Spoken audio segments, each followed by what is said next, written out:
We are now on the record. This is the Kentucky Public Service Commission. My name is Michael Schmidt. I'm chairman of the commission. Seated to my right is Vice Chairman Robert Cicero, and to my left, Commissioner Dr. Talina Matthews. We're here this morning to complete a hearing in case number 2018-00230, application of Southern Water and Sewer District for an alternative rate adjustment.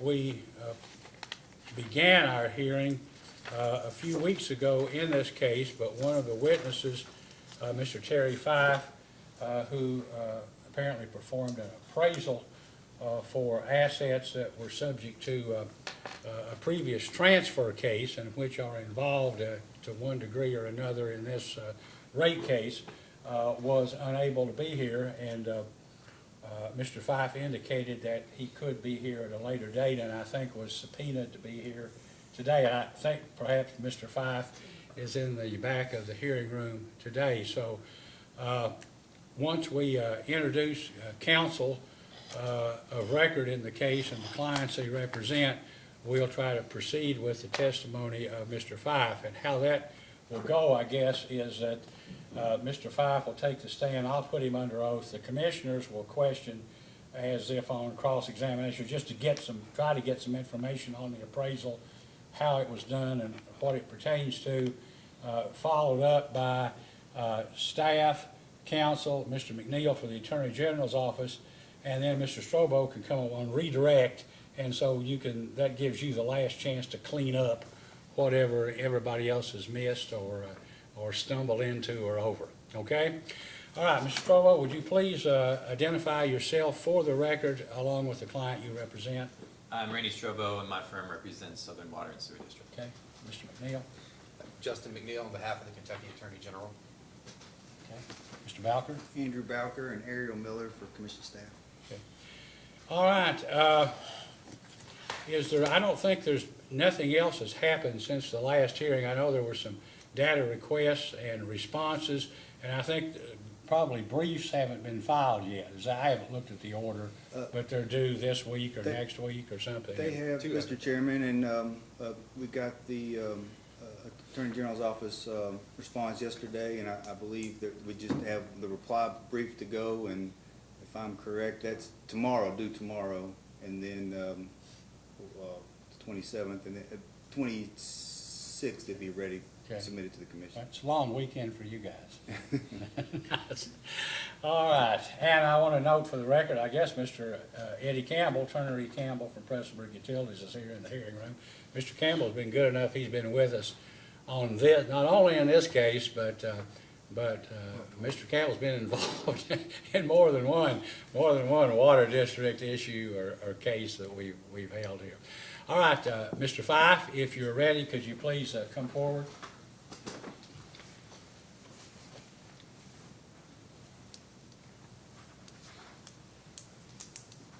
Would you please raise your right hand? Do you solemnly swear or affirm under penalty of perjury that the testimony you're about to give will be the truth, the whole truth, and nothing but the truth? I do. Please be seated. Would you state your name and business address for the record, please? My name is Terry Fife, and our business address, I'm in Ashland, Kentucky, and it's on Carter Avenue, 2155 Carter Avenue. I've also got offices in Huntington, West Virginia, and Portsmouth, Ohio. And you're testifying here today pursuant to a subpoena, is that correct? That's correct. And on a previous occasion, when this case was first heard, or when the hearing began, I think you were subpoenaed, but you contacted Public Service Commission staff and advised that you had other plans and asked to be excused, subject to testifying at a later date. Is that also correct? That's correct. Okay, thank you.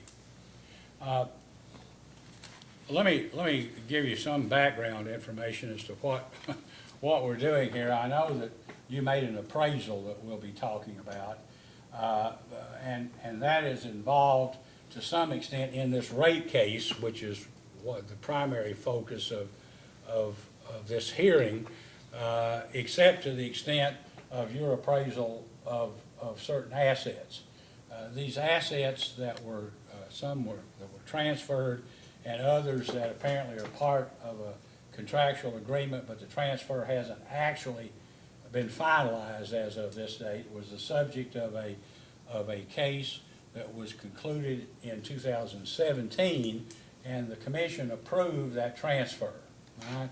But we're now in the, I guess, trying to sort everything out since the one party, the United States Department of Agriculture, Rural Development people have loans outstanding and have a lien apparently on some of the assets of Southern and have not consented to the transfer free of those liens. Were you aware of any of that?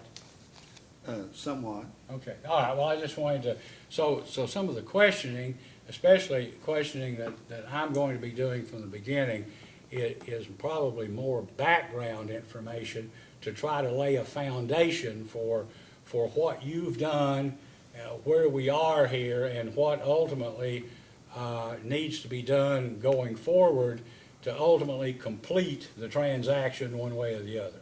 Okay, fair enough? Yes, sir. And if you have any questions or issues, then don't hesitate to ask me. Have you been deposed? Have you been subject to a deposition on an appraisal in other In other cases? cases, yes. Okay, well, so you'll understand when I ask you some of the questions about who you talked to, what information did you consider, and so forth. Okay, fine.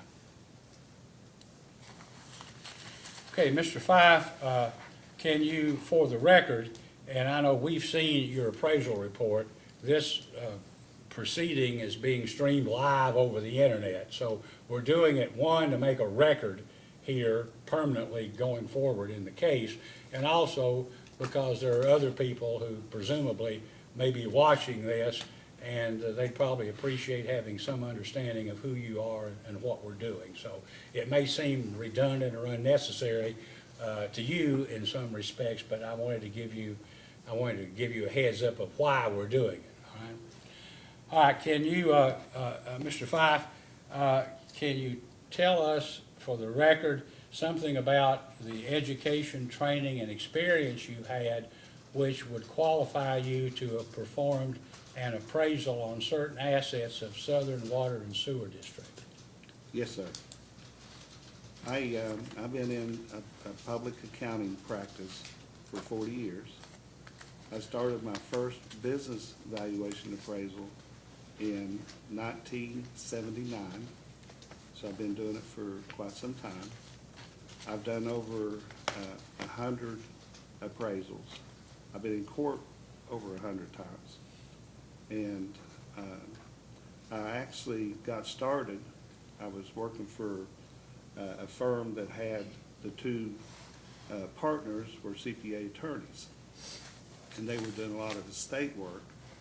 And in order to do estate, if there's a company or an individual has businesses, then they would have to have the business valued in order to complete the estate work. So I kind of started off on the state side, and then that kind of morphed into kind of divorces kind of took off, and if you get a divorce and you got a business, you have to have a business valuation done. So, and then, you know, basically, doesn't matter whether it's an estate or divorce, a business valuation is a business valuation is a business valuation. So, I think that's how I got called in on this case is, as you might suspect, there's not a lot of us that perform business valuations in eastern Kentucky.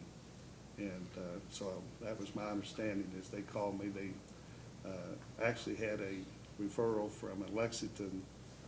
Mr. Cranfield had referred me also.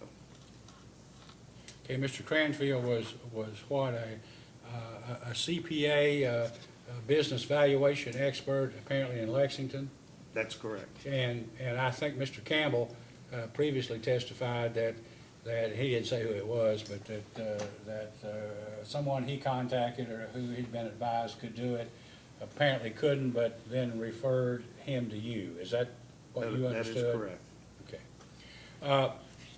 Now, in terms of, I know in your report, you've told us about your education. You're a certified public accountant, is that correct? That's correct. And then there are, I guess, three initials that indicate you're qualified a business valuation appraiser as well. And that would be ABV. What does that stand for specifically? Accredited in business valuations. The AICPA that accredits us as CPAs, Certified Public Accountants, they also have a designation accredited business valuation. Have to take a test similar to the CPA exam and so forth to prove that you have the knowledge, and you have to prove that you have experience in order to get that designation. And I think I understood from your looking at your curriculum vitae, you worked with and for a few years managed Kelly and Galloway in Ashland. Yeah, Is that's that the Harold firm I- Kelly? Was he alive then? He was. He was. That was one of the CPA attorneys that I was referring to. There are a lot of pictures back there, but I think Harold Kelly's picture may be on the back wall. He was on the commission. All right, can you tell us when you were first contacted? I know one of the things that occurred to me this morning that we probably should have done is included in the subpoena, maybe you could bring some notes or docs, something so you could refer to, but your best estimate, please, on when you were contacted about doing an appraisal and who contacted you. I'm going to estimate the date to be maybe August of 18. Okay. And I was contacted by the gentleman sitting back here. Mr. Campbell, Mr. Prestonburg Campbell. Utilities? Yes, he contacted me and had told me that Mr. Cranfield couldn't perform the service. It's not that he couldn't.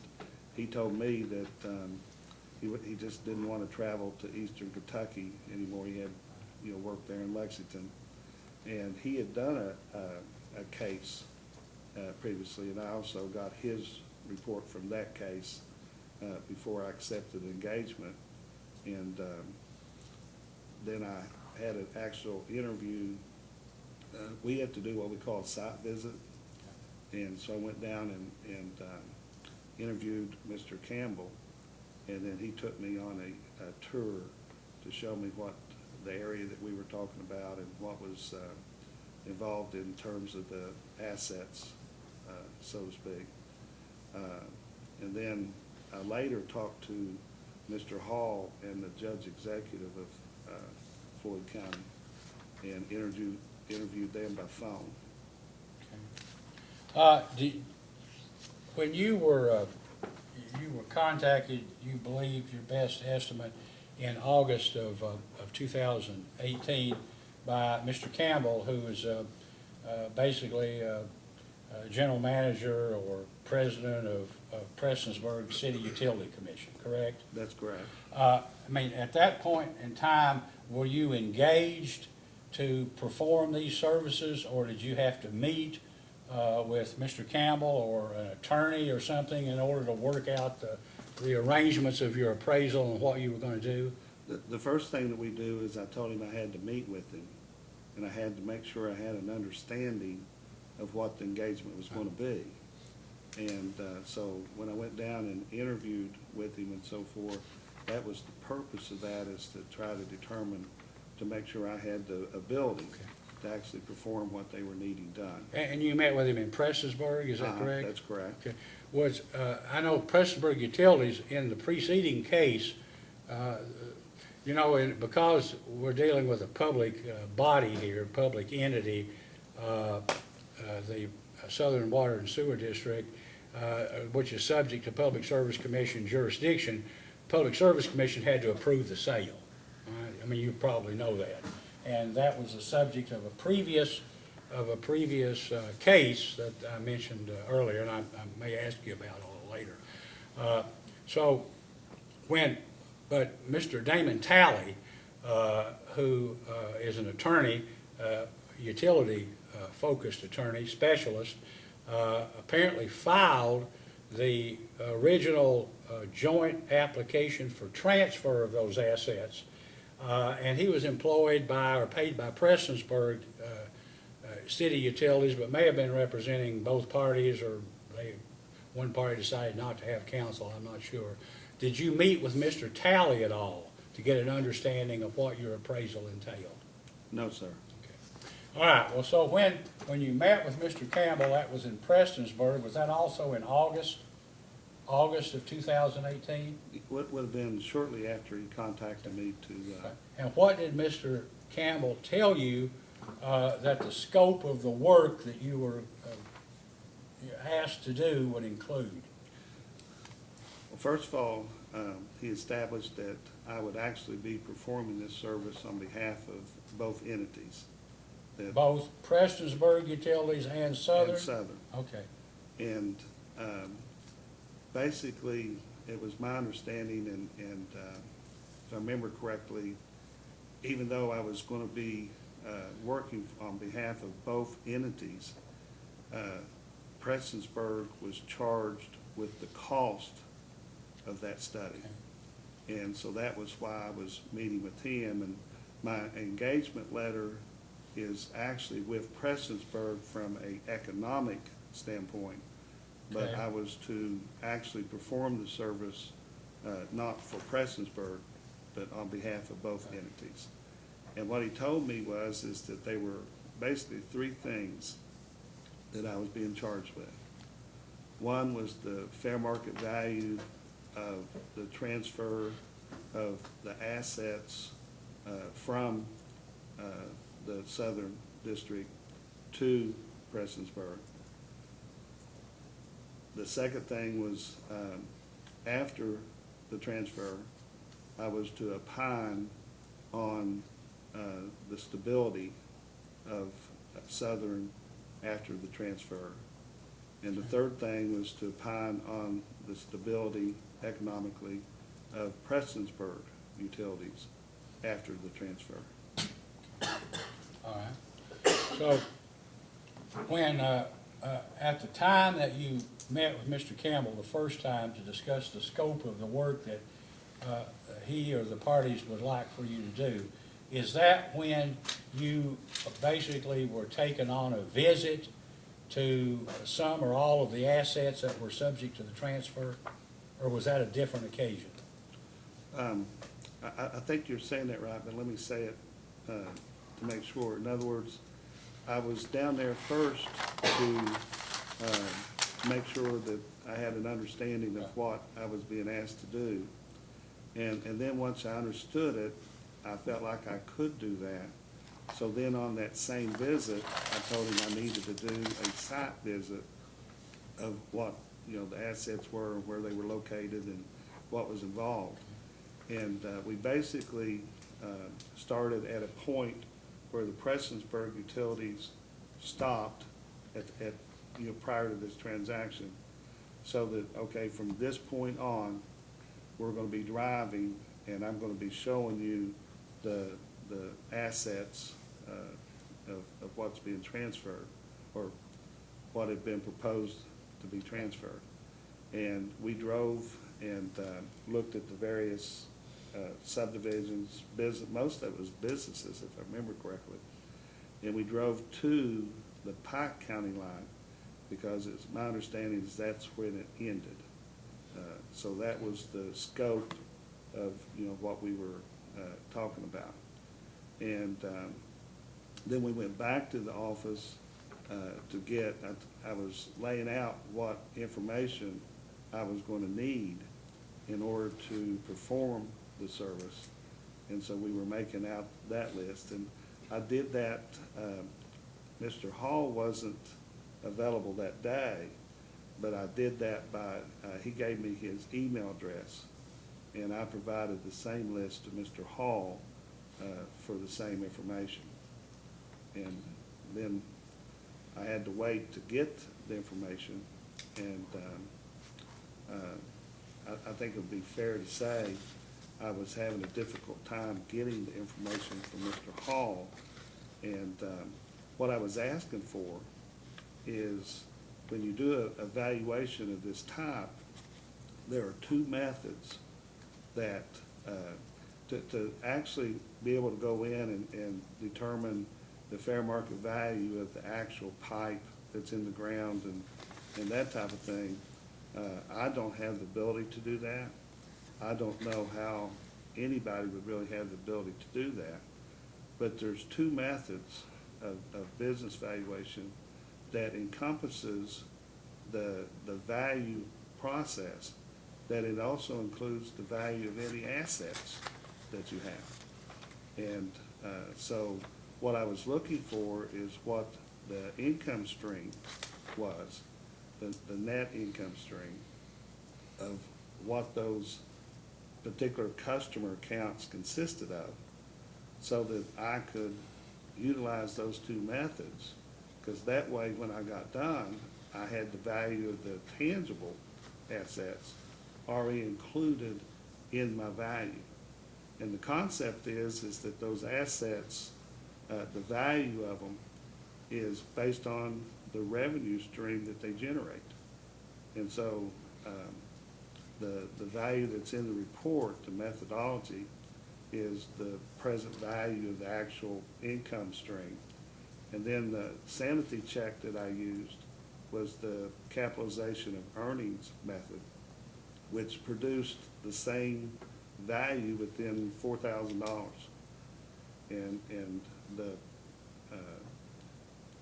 it just kind of happened that the discounted cash flow method was higher by $4,000. So that's the method I put in the report. And then my sanity check had the capitalization of earnings method that kind of supported that value.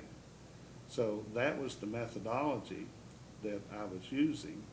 And I was asking for what that income stream for those customer bases were, the water customers were. And I was, just to be honest with you, having a terrible time getting that from Mr. Hall. Now, Mr. Campbell provided me a calculation on his part. And at that point, I was waiting for Mr. Hall's so I could compare it. And then I would have to actually go and, do probably a significant amount of work, to tell you the truth, to try to determine, what the real number is. What I was looking for was the gross revenues from those customers that they had, and then the associated cost to those revenues. Now, what ended up happening is I never actually got one from Mr. Hall. What I did is I knew that he had filed for a rate increase, and the information was embedded in that rate increase. But then when you all did your work, you all actually sent staff to the Southern District and did, I'll be honest with you, the stuff that I would have normally would have had to have done. And to be honest with you, you all probably did it in a whole lot more detail than probably what I could have done. But when I got your all's final report, the information that I needed, being the net revenue stream from those customers, was embedded in your all's report. And so I think if you were looking at dates, what you would be seeing is, and I'm doing this off the top of my head, but your all's report, October the 18th, let's say. The audit report, I also got a copy of Southern's audit, and their 2017 audit, the audit report was like October the 22nd. And in the audit report, what I was looking for is, one, the fund balance of the Southern District was $18 million. And the second thing I was looking for is, which means it's decently healthy. And then the second thing I was looking for was the auditor has to, if he's following standards, he has to do analysis of the going concern. What going concern means is if he thought that this loss of revenue to the Southern District was going to create a situation where the Southern District was going to struggle, financially, he has to footnote that there's a going concern issue with that audit.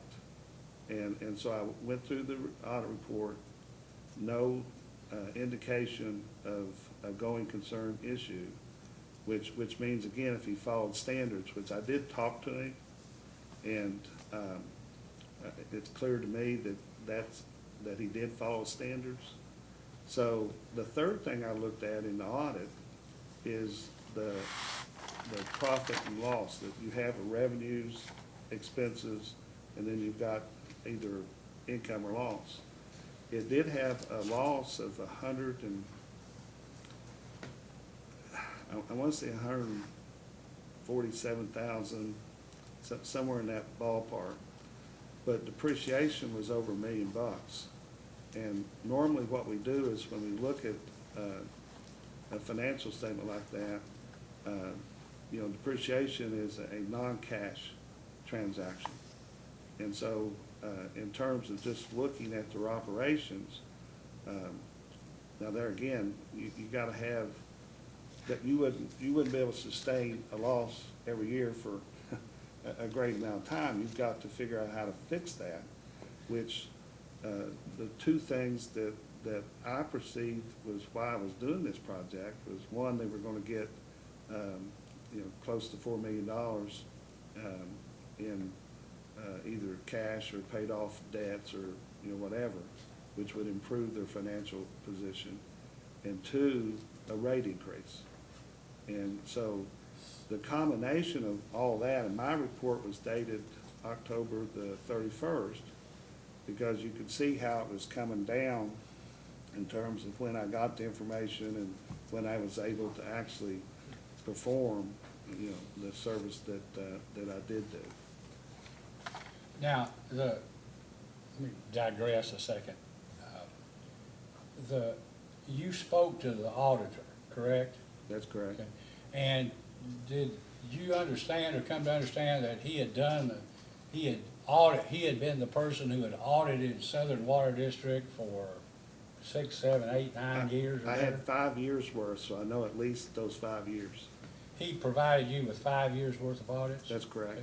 Did he ever, during, the last audit that you saw would have been what, 2017? That's correct. Did, in 2016 or 2015 audit, did the auditor ever indicate that he had any concern about the financial strength or viability of Southern Water District? I don't really remember seeing anything. I focused on 17 because if he had it in 16 and it was still in existence in 17, it required to be disclosed. And so I was looking at 17 to see what the most current status was, and it wasn't in 17. So I don't know if he posted that in 16, I didn't see it, and if it was, I don't know how he kept it out of 17. Well, unless he fixed it, unless he thought that they fixed it. Well, in any event, if he had, when Southern filed this rate increase, and in the year before, when the transfer or the proposed transfer was submitted in a separate case for this commission's consideration, we were, I think, led to believe that Southern Water District was in a state of almost financial extremis, to say that its survival from a financial standpoint was 6 months to a year away at best. Did you see anything in any of the audit records that would indicate that to you? In the audit itself, that's not, like I say, it did show a loss. And I think the way that would have worked, if I'm following the dates right, I think the agreement was in June of 17. And so the audit for 17 would have only included 6 months of that loss of revenue. So it'd be hard for me to project out what that would be, but there's no question, if you're looking at the audit, that if you have a loss, to start off with, and that only represents 6 months of the loss of those customer base, then 18 would seemingly be worse. And so I think he didn't disclose anything in a footnote to that effect. He mentioned in a footnote that there was a transaction and that it was pending an appraisal, and I'm trying to remember if it even mentioned the rate increase part of it. I think it just mentioned that there was a transaction and there was pending that for an appraisal. Now, I was looking for that going concern footnote, and there was none. Thank you. I guess to get back to what you initially reviewed and requested, so when you went accompanied by Mr. Campbell to look at certain assets, is it fair to say that what you reviewed were water distribution assets from some point, Stanville, Kentucky, somewhere on US 23 to the Pike County line? That's correct. No, did you review or look at assets, hard assets, at any other location other than that? You mean along that corridor? Well, along, there's- or there's any other place in Floyd County? Well, what happened is some of the customer base were, like I remember there was a fairly large, so many miles. And then over here, there was not quite like this one here, but there was some off of the road on the right-hand side also. So the area was bigger than just 23. We don't know exactly what you know and what all was involved in your appraisal, and that's why I'm asking these questions. Initially, there was an agreement, I think, that there was to be a transfer of sewer assets, and there were 3 sewer plants and related mains and pump stations and so forth, together with certain water distribution assets. And so my question is, did you review, for purposes of your appraisal, any sewer assets? Okay. Let me see if I can explain that. If you understand that what generates value is a positive income stream, okay, net of all expenses and so forth. And I always, the University of Kentucky would ask me to go down and teach the junior class of the high school there the concept of economics and so forth. And this is just an example of how that works. I'd always use Don Gola. He was a local, very popular baseball player. And the point is he could throw a baseball 90 miles an hour over the plate, straight, and not very many people can do that. So he was an asset. But I'd always tell him, if nobody's willing to come and pay and watch him do that, how much is that asset worth? And basically it's 0. And so what happened to me on the sewer side is when I had the conversation with Mr. Hall and the judge executive, it was a conference call. And how it was presented to me is that the judge executive, by the way, was doing most of the talking. He was saying that the Southern District didn't have the ability, didn't have the, maybe the assets, maybe the, he was describing it in such a way that he would like to have that area serviced with sewer, and that Southern didn't have the ability to do so.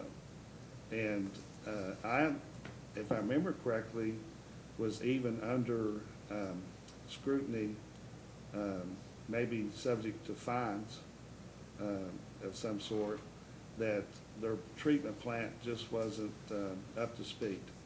Let's say it that way. Again, asking for documents and support and that type of thing, but the impression I got from the whole conversation was that on the sewer side, there was no positive income stream.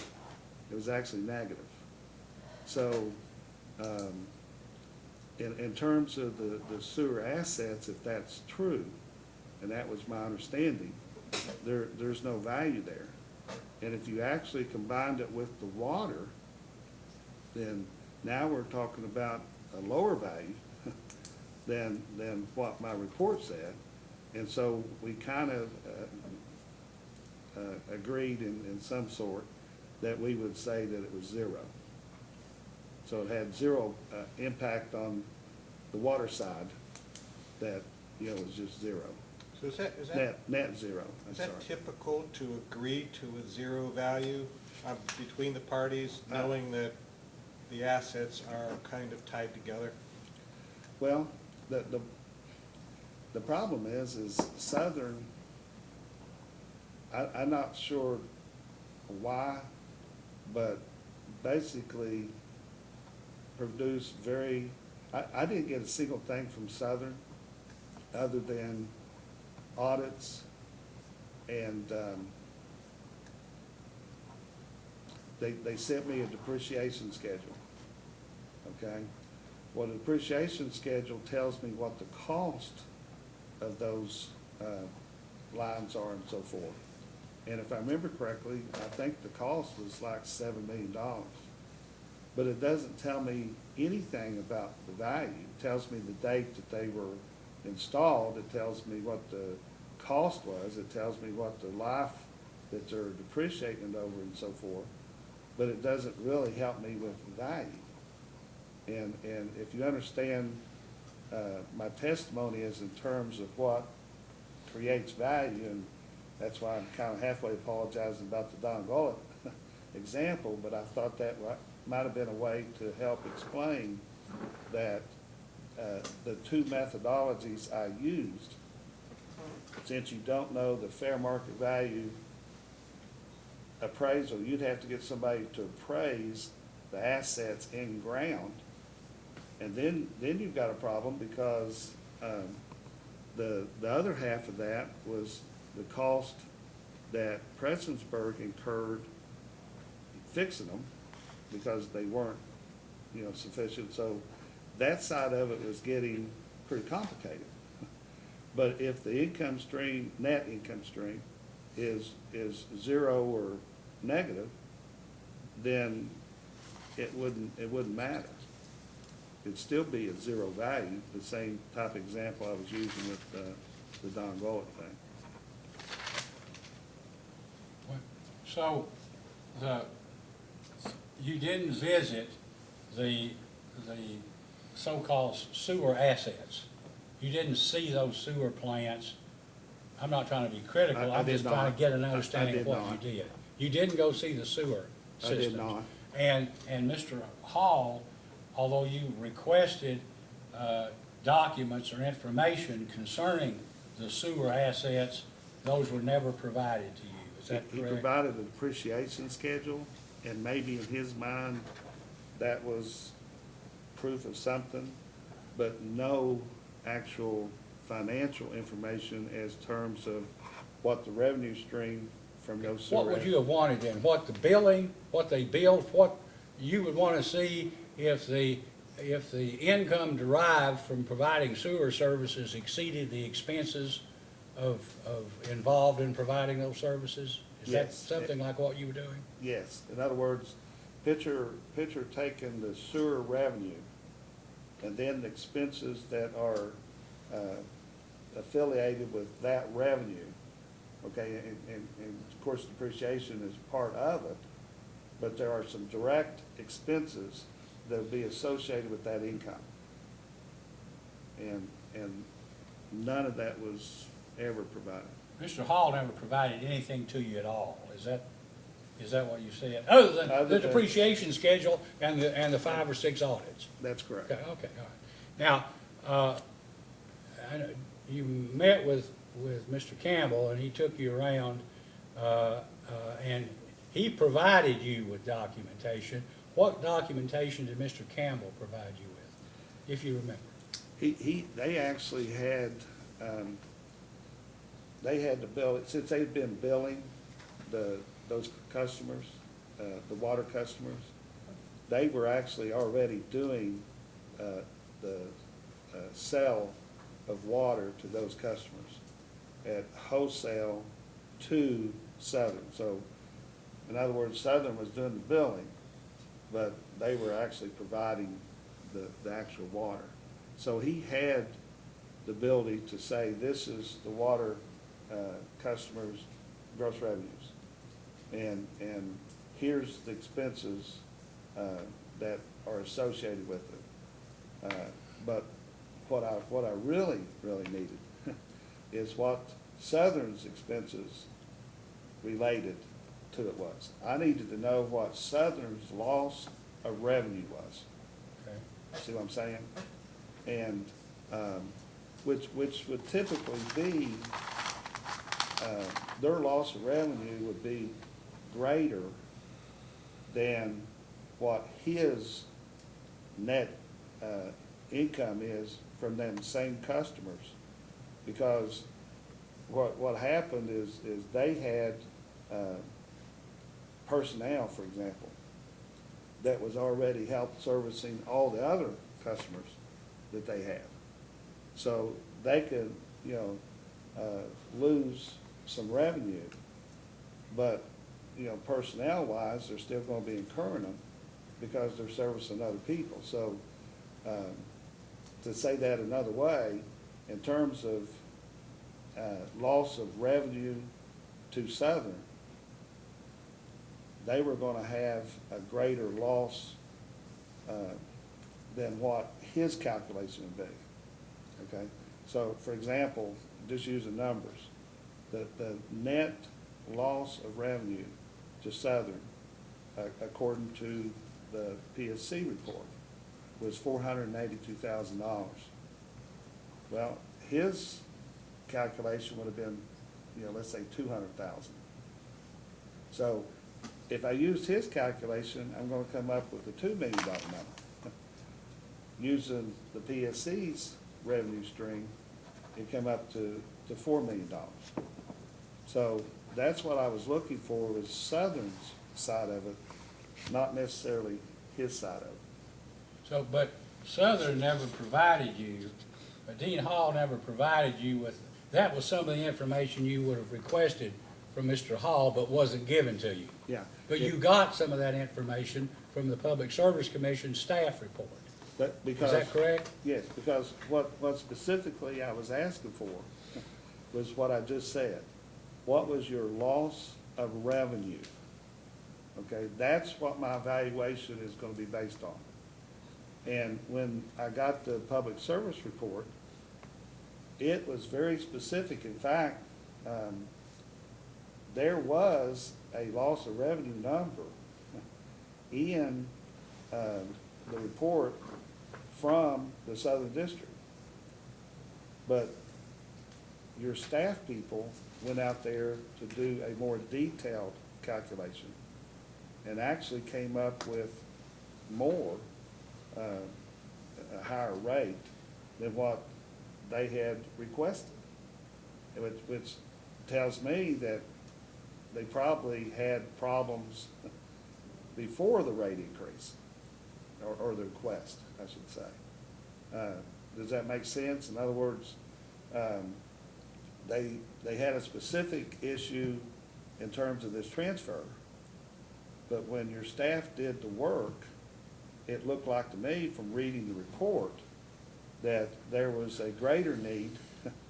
They were losing water, they were losing money before the transfer. Is Yes. that, in essence, what you're saying? Yes. They just went from a bad situation to a worse situation. Right, and just, again, I'm not a water expert. I did have two clients that were subject to your all's jurisdiction. And I know a little bit about the operations and so forth. And the lost water that they were incurring was, I thought, wow, I don't know how to fix that myself. I just know that that's. They don't either. Well, it was huge. But yeah, it looked like to me in the end, they probably needed to have done that request earlier. Let me put it that way. Now, other than the one meeting you had with Mr. Campbell, is that the only time you met with Mr. Campbell? In person prior to completing your report? Yeah, most, that was the only time, everything was done by email. And I would include both Mr. Campbell and Mr. Hall on the emails. Now, I may have, at one time initially anyway, included the judge executive. And at one point, I'll be honest with you, I dropped him off because I didn't really see how he was really a part of what I was doing. I felt like I needed to keep Mr. Campbell and Mr. Hall in the loop, but I eventually dropped, him off. But he's the one that initiated the phone call. And like I say, he did most of the talking. And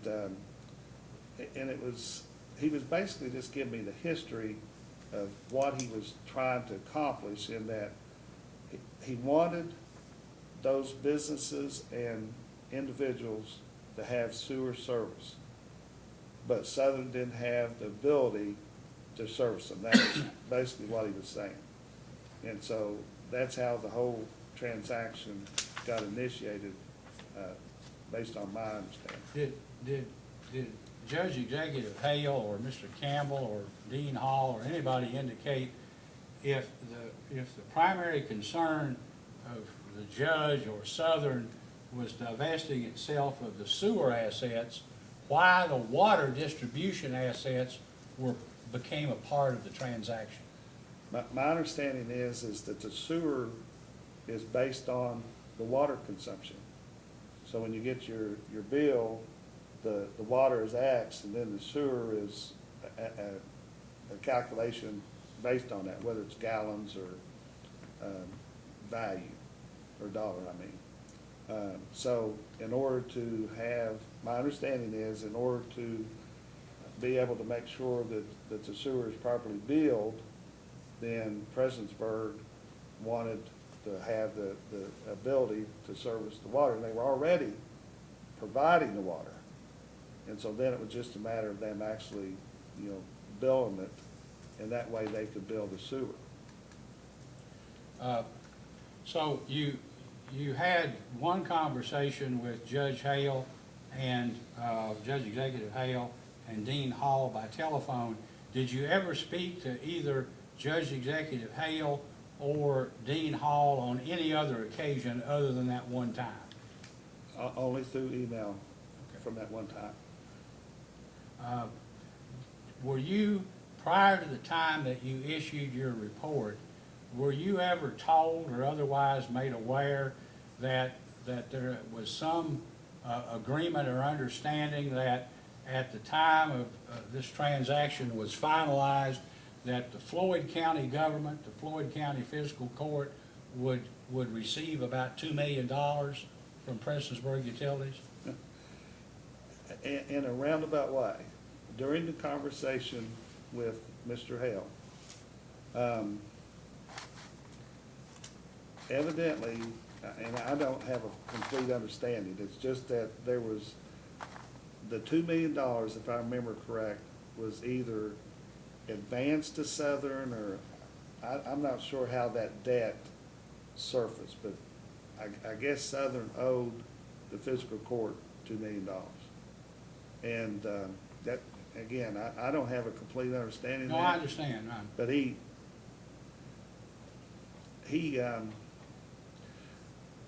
I got the impression from the conversation that he was promoting a large transaction price, so that would be part of it, is that would get. Right. I mean, not to put words in your mouth, but to try to sum up accurately and tell me if this isn't accurate. Your impression, based upon your conversations with Judge Hale and Dean Hall, was that the county judge executive was promoting this transaction, was a prime mover in the transaction for the purpose of transferring sewer assets and these water distribution assets to Prestonsburg Utilities in exchange for a couple of $1 million payment that ultimately would go to the Floyd County Fiscal Court. In addition to other sums that would go for the benefit of the water district. Yeah, I don't know that he directly connected those two things. It was more, he initiated it, and he wanted it for the betterment of his constituency, and couldn't get it done any other way other than this transaction, and was wanting to make sure that I was aware that there was a significant amount of cost in these assets, which is why I think I got the depreciation schedule to support the cost, and then mentioned that, you know, I think the way it was said wasn't that this is what we're going to do. It was more that, well, there is this $2 million, and if it got paid, it would improve the financial position of Southern. It's kind of how it was done. It wasn't said in such a way that this is what we're going to do. It was one of the options to do. And this was said to you by Judge Executive Hale in the phone conversation you. Mr. Hale was doing all the talking. Is he the one that made the phone call to you? Uh-huh. And then what, you all got Dean Hall on the line after that, or was he already I don't know on if the- Dean was already in the office, or that he had already connected him prior to calling me, and then we're all three on there. I'm not sure, but Mr. Hall was on there from the time I got on there. All right. Now, did Judge Hale, Judge Executive Hale, or Dean Hall, or anybody else ever tell you that in 2012, the Kentucky Public Service Commission had held that Southern Water and Sewer District couldn't recover any payments made to Floyd County for whatever, on this $2 million bond payment that the Floyd Fiscal Court had previously undertaken on the district's behalf because it was not obligated to do so? That was never mentioned. Did Judge Hale or Dean Hall or anybody else ever tell you that the Office of the Kentucky Attorney General had issued an opinion stating that the Southern Water District did not owe, and that Floyd County Fiscal Court or government was not entitled to receive money that was otherwise held by or owned by the Southern Water District in repayment or partial payment toward a previous bond issue? No, sir. But it's your understanding that ultimately about $4 million would ultimately be paid by Prestonsburg City Utility Commission for the assets that were transferred, or to be transferred by Southern Water and Sewer District to Prestonsburg Utilities, correct? I was under the impression that that was why, that was gonna be based on what No. I, did the valuation for.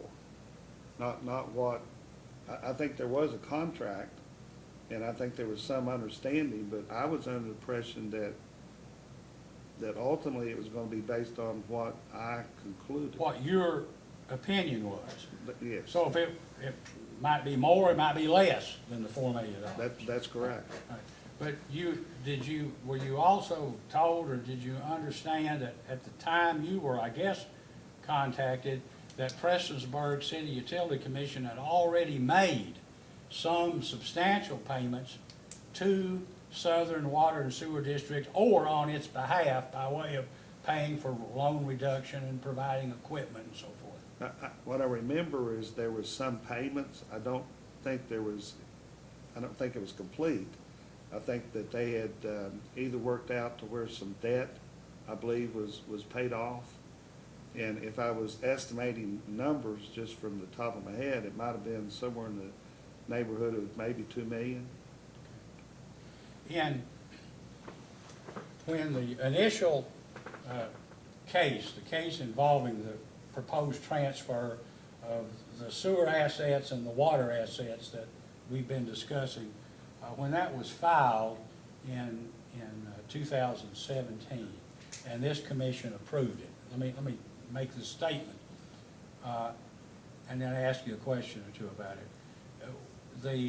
The documentation that was filed here, including post-hearing data requests, or what you would say in a civil proceeding, interrogatory answers, or what was the value? How much is Prestonsburg City Utility Commission paying for these assets? We were told in documentation that the consideration paid or to be transferred was $2,140,000. Were you aware of that? What I remember is that was a number, and then there was an additional 2 million, I thought it was. In other words, there were two numbers. And one number was 2 million and something, and then the second number I thought was even 2 million exactly. Well, I don't know where you got those numbers, but when we approved the sale, we understood that the total consideration was going to be $2,140,000, and we're told by both parties this was an arm's length transaction.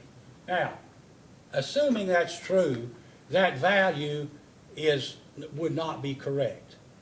That would not represent, in your opinion, as to the true value of the assets transferred or to be transferred. Is that correct? That would be correct. And matter of fact, assuming that what I've told you is accurate, though that proposed payment would be about 1/2 of the actual true value of the assets that were to be transferred. Is that correct? That would be correct.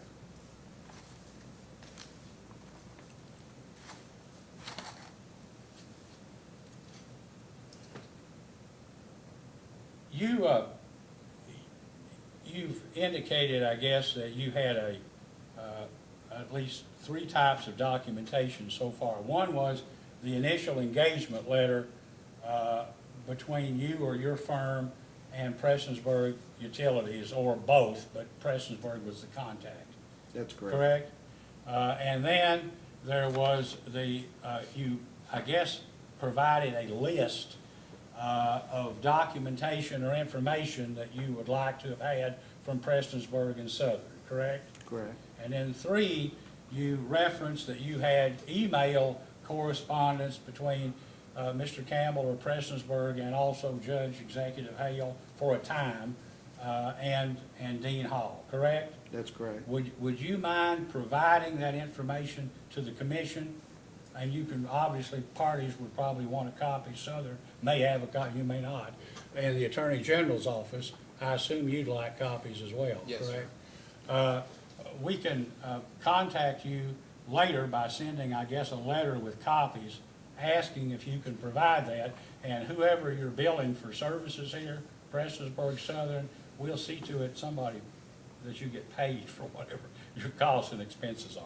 Yeah, so let me make sure I understand. Somebody is gonna send me a letter with all the different We're addresses. asking you specifically for this, whatever the documents are. And I I'm mean, gonna we're- have addresses to send them to. Yeah, Okay. they'll be sending here. We won't know, for instance, to say, well, the email that you sent to Judge Executive Hale and Dean Hall on February 5th, 2018, but we'll just say all email correspondence and, you know, that you have. So I guess somebody could run it, your secretary or somebody, run your outbox with them, and then we could just get copies to see what information they were providing. Yeah, I keep a folder, Okay, thank you. electronic folder.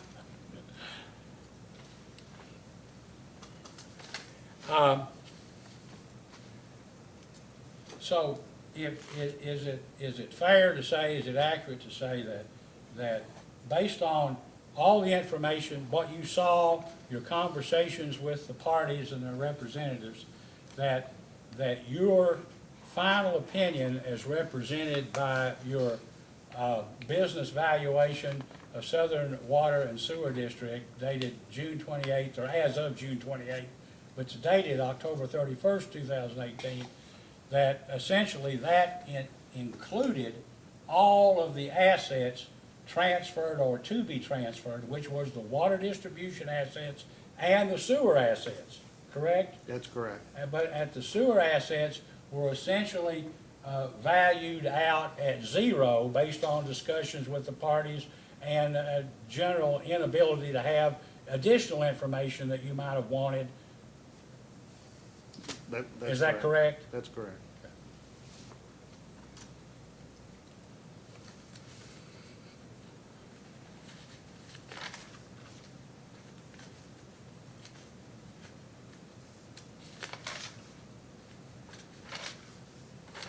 When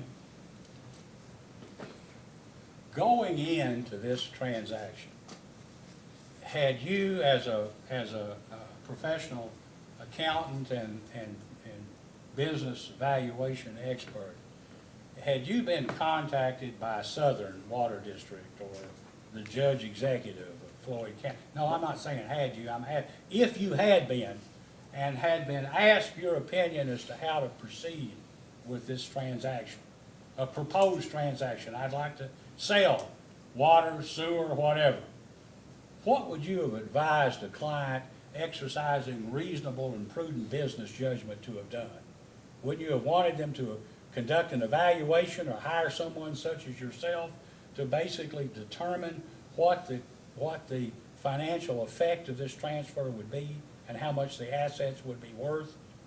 I think it's fair to say that if I was going to transfer part of my income stream, I would want to know what that income stream loss was going to be and how it was going to impact my operations. Why? Well, Sounds obvious, but I'm just on the record. yeah, Why? I think that would be to be honest with you, common sense thing to do. Well, in fact, it would be unreasonable and show a lack of business judgment and acumen to basically execute letters of intent documents, transfer documents to go forward with this deal without having done that in advance. Would you agree with that? Yeah, obviously I wasn't around during that time period, but I would have thought that would have already been done. I actually asked how they arrived at, what they did, and they had some kind of formula, but I don't think anybody professionally performed any valuation or anything. Because if there's any other valuation done, I'm actually required to also see it to make sure I have an understanding of, how it might have changed or whatever. One of the things that you just mentioned, when we're talking about valuation or something someone else may have done, I noticed in your report, you indicated some document that had been prepared by Kentucky American Water or American Water Works or something? What was that? I didn't understand what it was. In order to determine what the cap rate is, and I know that's a technical term, but I have to, what I ended up using was 12%. I don't know if anybody's paying attention to it, but what happens is, things transfer, there's a risk that, okay, I'm buying this income stream, but there's a risk that the income stream may not last. You know, there's a concern, or should be a concern, that's if you're buying a business. Well, I don't care what you did back here. I wanna know what I'm gonna be able to go forward. And there's a risk of whether that income stream is gonna maintain for a period of time. And we call that, the cap rate is supposed to represent what that risk is. If I was just giving you a little simple, example, if I go buy a treasury bond, and it's US Treasury, and let's say it's paying 4%, I'm pretty comfortable that it's gonna pay that 4% through the 20-year term, let's say.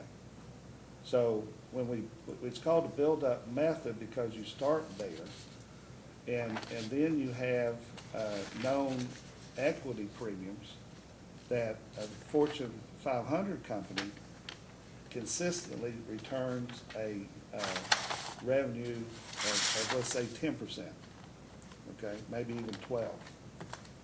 And you keep adding the risk that income stream may not continue.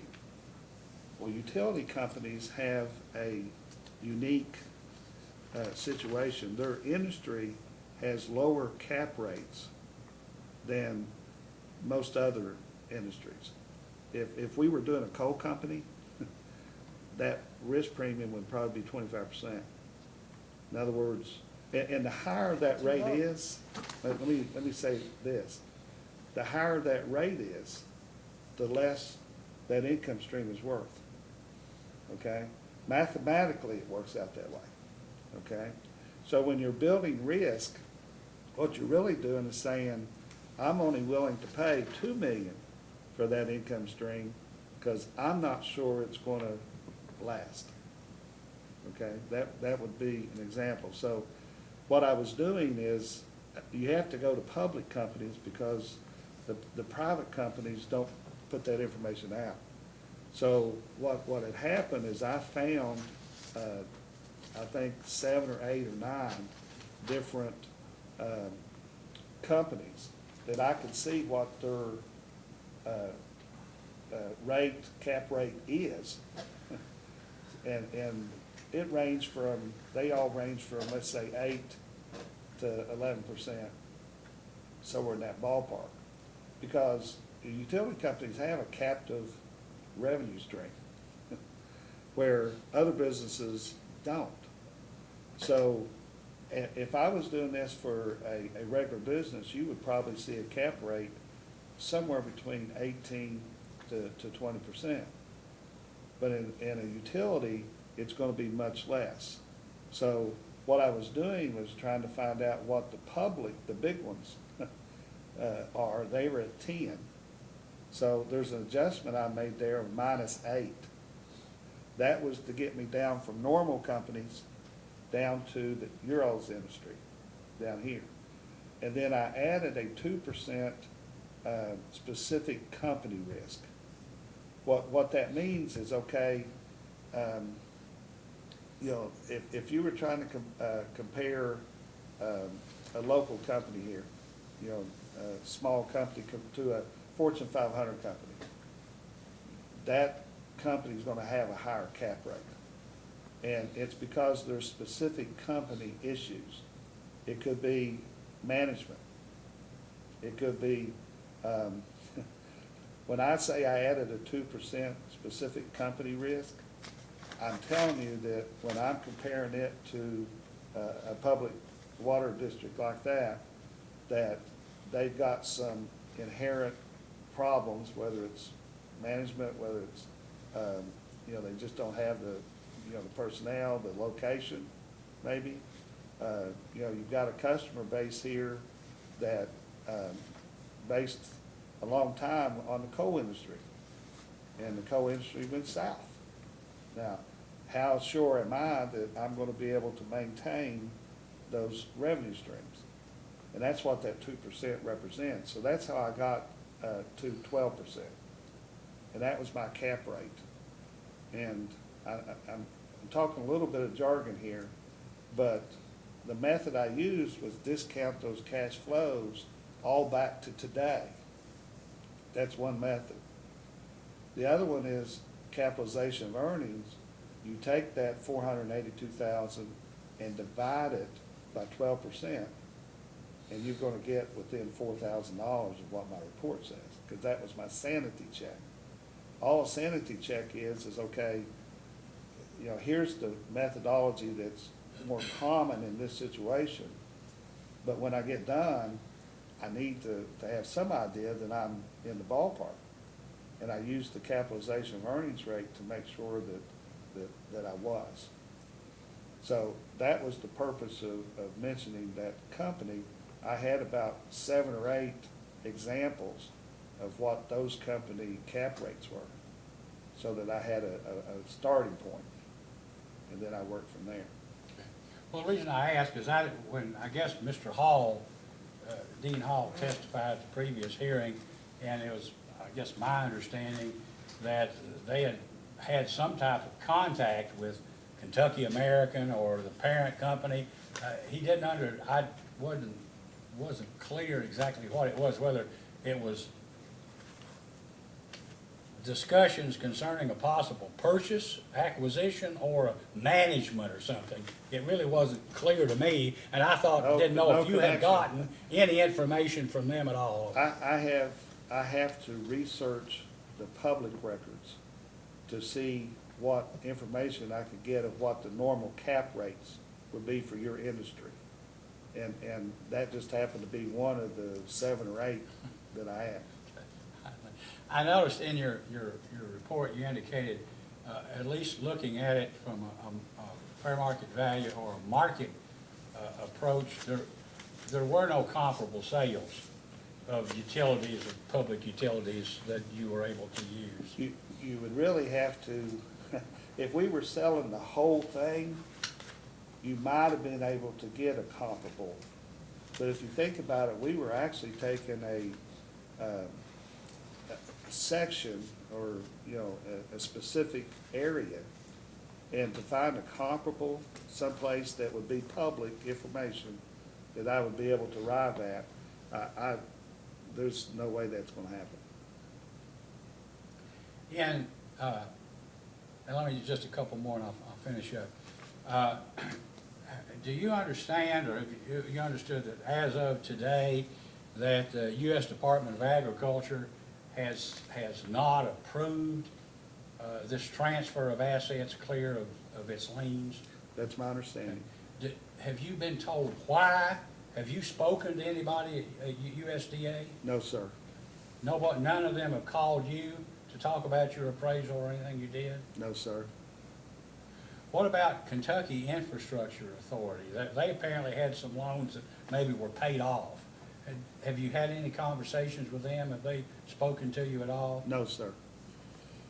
The reason I ask is that I think when Mr. Hall and some of the commissioners at the Water District testified, there was some indication, and there was, I think I probably may have asked the question, we had an inspector's report, and we had understood there was going to be some water line improvements in Wayland, Kentucky area, Lackey and Knott County line into Wayland, Kentucky. And anyway, that basically Kentucky Infrastructure Authority had apparently determined not to loan money to Southern Water District, Water and Sewer, on the basis that they didn't believe they had the financial ability to repay the loans.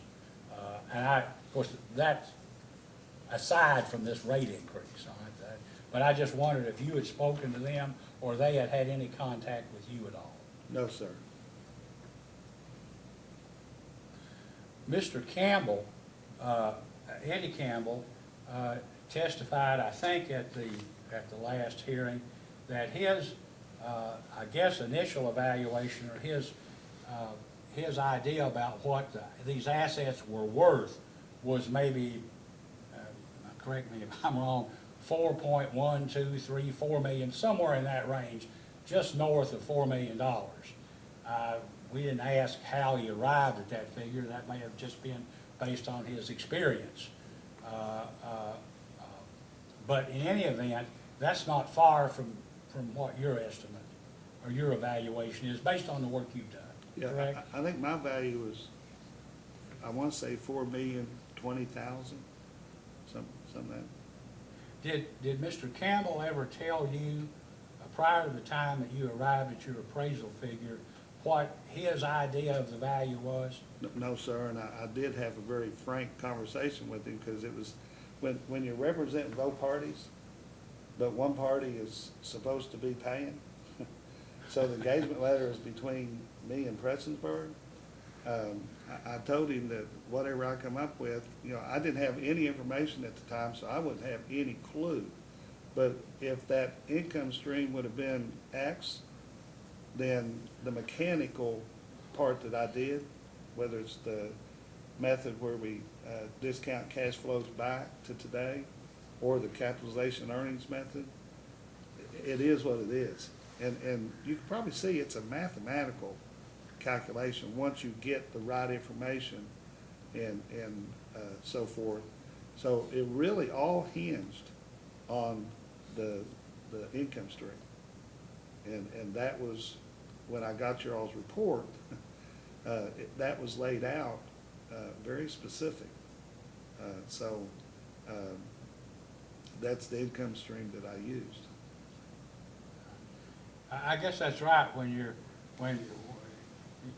put in a sort of a spot when you're doing an appraisal and both parties are supposedly relying on it. In West Virginia, when you do a divorce case, that's what you're doing. The judge, you're actually working for the court. You're not working for a specific client. And so this situation was a little unique in that I was meeting with one party, representing both parties. And my understanding was it was because they were charged with the cost of the study. And so that's why the engagement letter was with them. When you sent the report, I mean, the report is addressed to Dean Hall. Did you send it to Mr. Hall? It says prepared for Dean Hall, President, Southern Water and Sewer District. It doesn't mention Prestonsburg City Utilities or Mr. Campbell. Can you tell me why? It doesn't, because the assets, the transfer of the assets was actually Southern District's assets. So I addressed it to Mr. Hall. Now, he got a copy of it, but the report in my mind was for the Southern District in terms of the actual report, because it was their assets that were being transferred. But Mr. Campbell or Prestonsburg City Utility Commission would have gotten a copy of the report at the same time when it went out in the mail or electronically.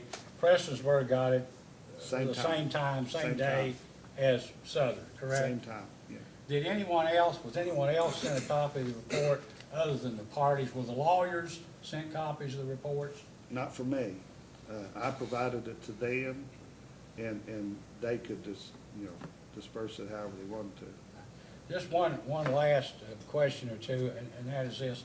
Can you tell us, because depending on how this works out maybe on rates or in the next case, what your total fees were, expenses, what did you charge for your report? That was $15,000. Okay. And I know today you're down here and you're entitled to be paid by someone. Can you tell us what the basis of your charge would be for It's expenses and things coming? Yes, sir. Yeah, it's hourly, and it's $250 an hour, plus the travel, we take mileage. And I cleared that with Mr. Campbell before I came down here. Okay. Is your understanding Prestonsburg's gonna pay you for your expenses and your fees for appearing here and testifying today? Or has that been determined yet? No, Prestonsburg will be paying my fees today. All right, since we're gonna, why don't we take a 10-minute break and come back and then try to finish up, and I'll let everybody else, I'm probably finished. Okay? All right, we'll take a break here until 10 minutes until 11 o'clock. Thank you. Back on the record, Commissioner Matthews had to attend a telephone conference, so she'll review the rest of this by video after the hearing is over. But I have no further questions. Vice Chairman Cicero, questions? Good morning, Mr. Fife. Good morning. I have a little bit of a financial background, but I'm definitely not trained in the appraisal of assets, so I have some questions on how you determine some of the values that you used in your report, if that's okay. Okay. When I look at the report that was issued, you addressed it just to Dean Hall, and you said that's because Dean Hall was basically the party, representing the party that was selling the assets. But the engagement letter was with Prestonsburg. That's correct.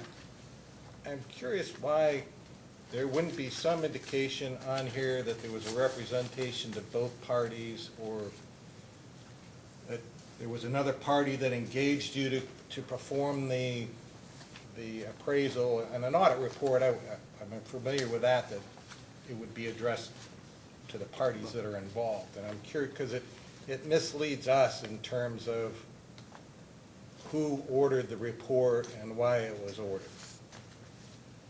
I think, I don't know that it's any, the way I looked at it is they had the assets, they were the owner, Southern District was the owner of the assets.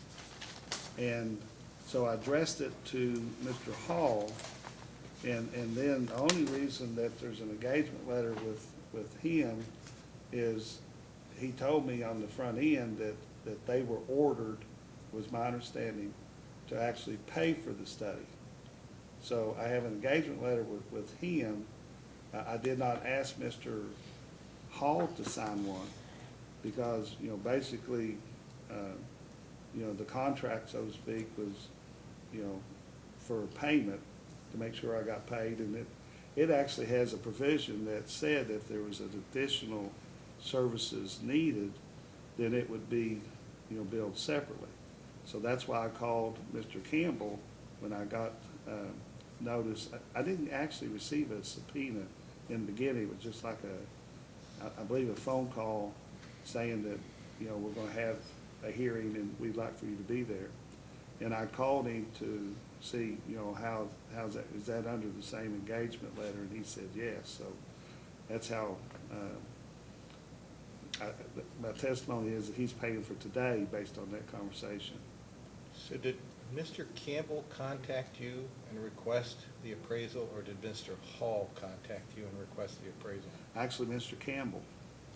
Because it says, when you address it, you said, "Dear Dean Hall, at your request, we have performed evaluation engagement," which leads you to believe that Mr. Hall contacted you, and per his request, you're performing this appraisal. I guess I looked at it that he was requesting it also because I was working for both parties. I just happened to have gotten the initial telephone conversation from Mr. Campbell. Okay, well, I mean, I'm just clarifying why the appraisal report is the subject of a lot of scrutiny, because we're trying to determine, to give you more of a basis for it, RD, as you know, now, has withheld the transfer of assets because the appraisal, the amount that you provided at $4.1 million has been determined by them to represent an appraisal of water assets only, and that the $2 million previously paid by Prestonsburg was for the sewer assets, and after they made that payment, that anything now off this $4.1 million, if they would have made the additional $2 million, which I'm not sure whether they have or not because of the deal with the fiscal court and whether those payments went through or not, that the total value of this transaction would be $6 million. So my question to you, in this appraisal of $4.1 million, what does it represent? It represents all the assets that were transferred from Southern to Prestonsburg Utilities. Inclusive of sewer and anything else that's associated with the water assets. That's correct. Okay, so 4.1 million in total. That's correct. Okay, and as you've previously indicated, RD did not contact you to question the appraisal or check its validity or what their understanding or your understanding of what was transferred. And could you repeat who did? RD, Rural Development. Okay. No, sir. Okay. So, it says that the standard of value used in your valuation was the fair market value, which is the price at which property would change hands between a willing buyer and a willing seller when the former is not under any compulsion to buy and the latter is not under any compulsion to sell, both parties having reasonable knowledge of relevant facts, correct? That's how this was, that's the basis for this appraisal, is that correct? That's correct. So when the initial transfer was requested from the Public Service Commission, I questioned the value being paid for the assets and requested that Southern provide a detailed asset ledger that indicated what the assets were that were being transferred. And I think initially we had the same difficulty you did in obtaining information, but eventually they did provide it, and I think the value was at either 30 or 32 cents on the dollar of the total assets with the description of basically of what you have said here, that it was the price of two parties reaching agreement at arm's length transaction. So we understand in the initial transfer at 2.12 million? 2.14 million. That's what we understood was being transferred initially. We have not and don't have a copy of, and there's a reference by you on the last page of a report that talks about and the initial agreement of $2 million. Can you tell us if that's a written document you've viewed or? Yeah, there's a written document that was in essence what I understood the agreement to be. So we do not have a copy of that additional agreement, that's correct. So if you have a copy of it, it'll be part of the request for information to find out about the additional $2 million. Yes, sir.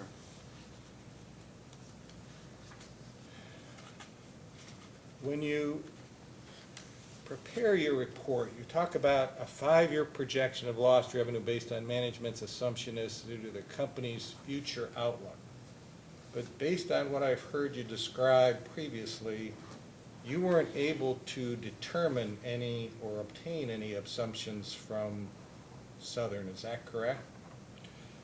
Well, the assumption is that this loss of revenue, the 482,000, was going to be, the amount. It might change some, throughout the period, but for the most part, you would think that would be pretty standard, that it would be the same next year, the next year, the next year.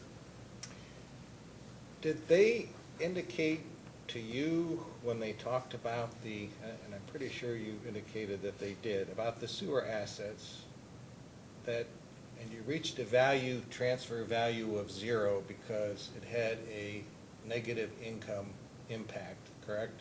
Yep. My understanding is that it wasn't doing well, and that was the whole thing that was taking place here is that they didn't have the ability to service the sewer. And my understanding is that there was something, going on regulatory-wise with their sewer. So this is where I become a little confused. When you have an event or a projected event, in this case being that the sewer assets were going to be subject to a DOW fines and penalty situation of probably a pretty big magnitude. I don't know whether you knew what that was or not, but I just knew that it was supposedly large, never heard any dollars. so they never provided that. No, no, sir.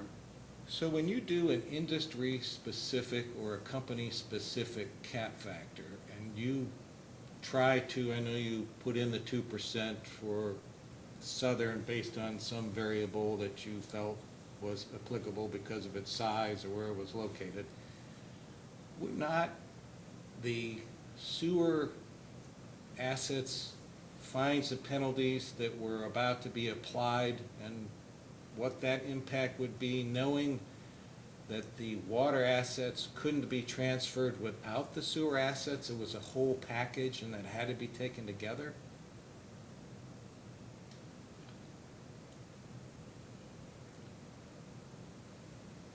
Well, I guess the ultimate problem is this. The question is what is the income stream if the assets' value are determined based on the income stream? Then you have to know what the income stream is for the sewer. But my understanding is one that was negative, but nobody gave me specific numbers, okay? And that it had problems. And a lot of the conversation on the sewer was coming from the judge executive, Mr. Hale. He was trying to explain to me why this transaction took place. You know, what he was trying to accomplish when he was putting this proposed agreement together. And I think it'd be fair that he was also trying to make sure that Southern got sufficient compensation for those assets. But I never got a single representation of exactly what the sewer numbers were. So, being an accountant and looking at debits and credits, and looking at the water district as being a debit and the sewer assets being an offset to that, not only was there the DOW impact of fines and penalties, but there was a negative revenue stream, but none of that was applied, and I understand you didn't receive it, but none of that was applied looking at the total appraisal to see if together what that value would be. And again, I don't do appraisals, so I'm not certain how it works in the appraisal industry, but I'd be interested to hear. But, well, the assumption was that the sewer was zero. That the income stream for the sewer was break even. But- Okay? And that's why I asked the question when the chairman was asking his questions, because you made the statement that the parties agreed that it would be zero, and I'm curious how from an accounting, that's a big assumption to make, that there's a goose egg there when there's really a negative impact, not a neutral impact. I agree. If the assumption is that it's negative, something, X negative, it would have reduced my number. There's no question about that. But I don't know, when I say the parties agreed,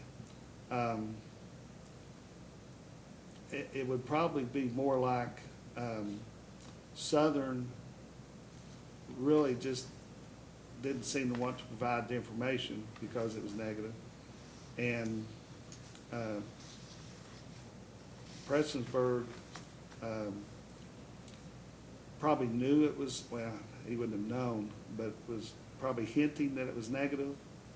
And basically, we arrived at zero kind of as part of the solution so that we can move on. Because nothing was happening. You know, we couldn't get the information, no explanation why we weren't getting the information. But yet, my understanding is we were a little behind the gun. The transaction, I think, started in June, I want to say June 30th of 17, and we're talking about it in August of 18.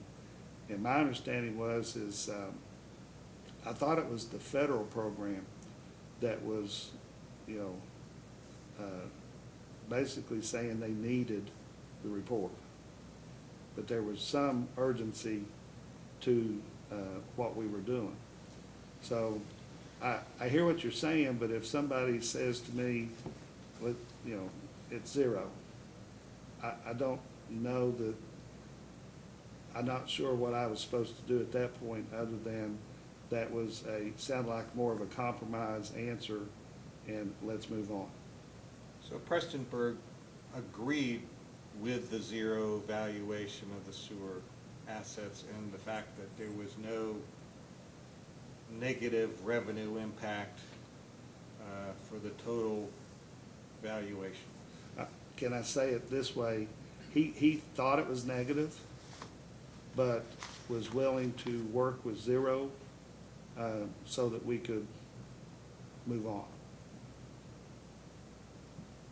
In other words, to meet the valuation deadline that you thought time was of the essence because of the RD pressure to come up with an appraisal, Rural Development's request for an appraisal of the assets because they had a lien on the assets? Was that your understanding? I don't know about the lien, it was just, I thought it was a regulatory type issue that they wanted the valuation. I thought they were dictating the valuation, and they wanted it like 2 months ago. And we were Who working. conveyed that to you? Pardon? Who conveyed that message? I believe that was from my conversation with Mr. Campbell. Okay, so Mr. Campbell told you that there was a government entity looking for the appraisal to be completed as soon as possible. He was looking to get the deal completed and requested that you move as quickly as possible. I'm paraphrasing here, and you tell me if I'm wrong. You requested Southern, Mr. Hall in particular, to provide data. Mr. Hall wasn't being very cooperative or was procrastinating. As a result, you received most of your information from Prestonsburg.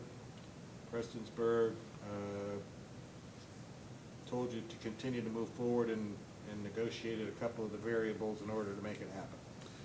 I think Southern may have believed that the combination of the depreciation schedule and the audit itself was maybe sufficient. That's not what I was asking for, but it may be that he thought that was sufficient. Did you ever go back to Mr. Hall and say what you're providing is inadequate and I need more information? I believe that at least one of the emails that you're going to see is me encouraging him to get me that information. So how many water utilities or utilities in general have you appraised in the past? Actually, only two, and Bonzo Water Company was back in the, I'm going to say, late 70s, early 80s, and then South Shore Water was probably, I'm going to say that was probably in the early 90s. So it's been a while. Been a while. And if I understood, you took a drive around the area in question to view who the customers were, basically, unless it involved looking at some pumps or a water tower, but I mean, otherwise you can't really. Can't see the lines or anything, but the customers on 23, I guess I was kind of surprised at how many customers on 23 were commercial. Now, obviously, there were these, residential customers on that 7-mile track or whatever it was this way, and then another group in a subdivision over on the right side. But quite a bit of the 23 were commercial. So when I look at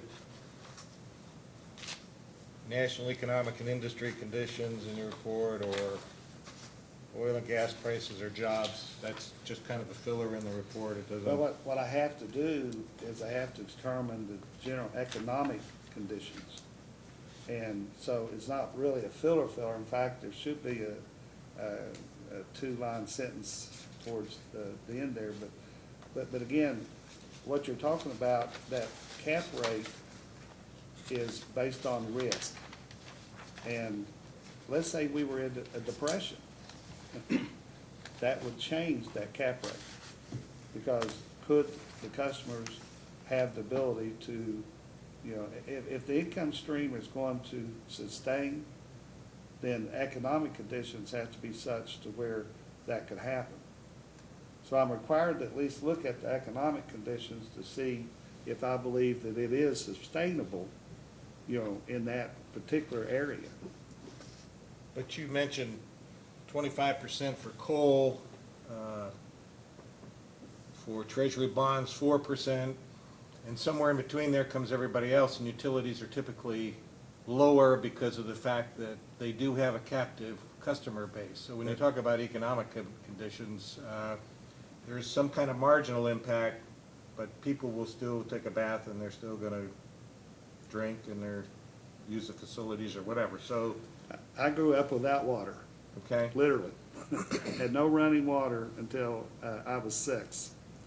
And then we had a cistern system because we had red water. So I could see if economics got bad enough, and we're talking about the Depression, I could see people using rainwater again. The point is I think what I was doing, I know that's a crazy answer. It's pretty dramatic, yes. It is, but the point is I have to determine whether I think that income stream is sustainable.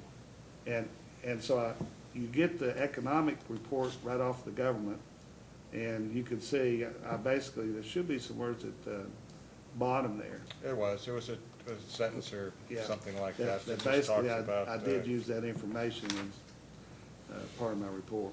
So do you have a copy of your report with you?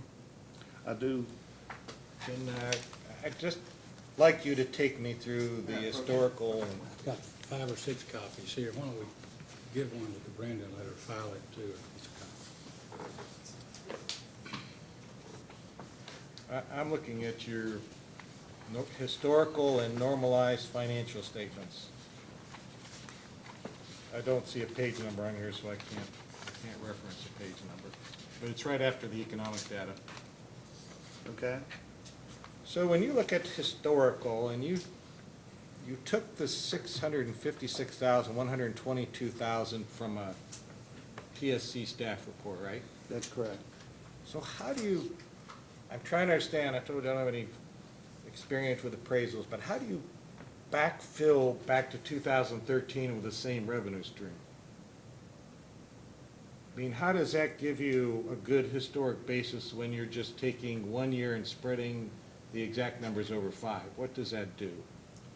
Well, again, I capture the question, but all I was trying to do is some point in time, you have to estimate what that income stream has been through the years, Mm-hmm. okay?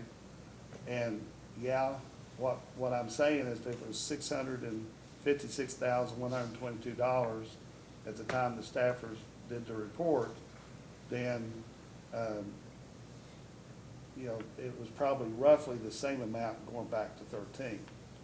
Now, I'm not trying to do anything there other than establish that income stream is probably being fairly consistent over the years. Although in this case, we don't know. We just know that 1 year is 656,122. Based on the fact that they have captive customers, it's probably somewhere in there, unless there was some economic boom that took place back in 3 years ago or whatever. that's basically your assumption. Well, that and really the rate, any rate increases would probably affect it more than it would the I don't economic. think they were in growth. for any rate increase, so. Yeah. So, one comment on the 656-122. So the rate, the staff goes through their process of developing what they believe is the required revenue in order to support covering expenses, depreciation, whatever, in order to determine what the rate increase is going to be. So what if I told you the 656-122 that you're using for this valuation is basically 1 month of actual extrapolated out to 12 months annualized because they had difficulty with Southern's analysis of billing as well? Okay?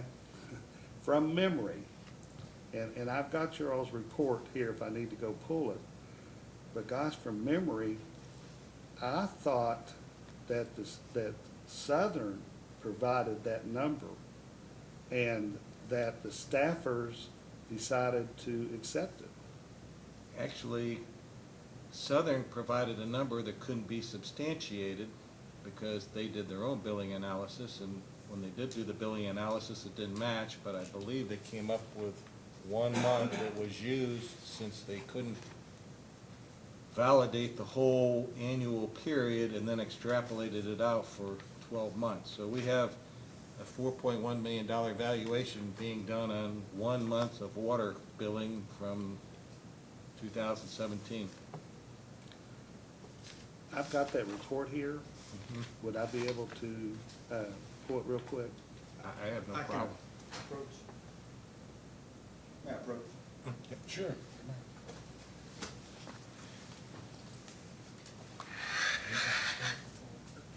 I have it. Right here.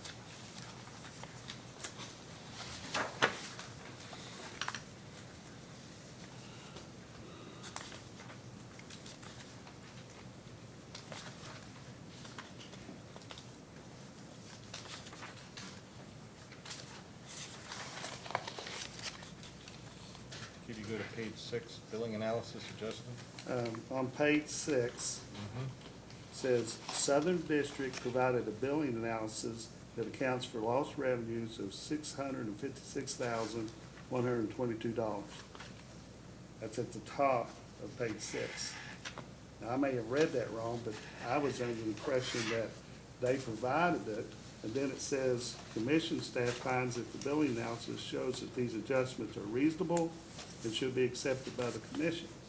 So I thought I was starting off with a number that was provided by Southern. They didn't provide it directly to me, but they provided it to the staffers. So then did you read to B? Well, the B part is an adjustment, but if you look over to, let me find it.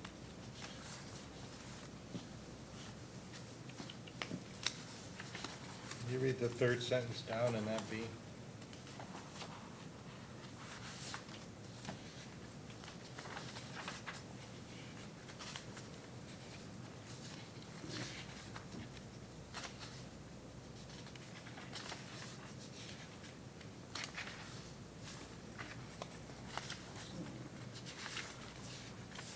What page? Page 6. Yeah, on page 5,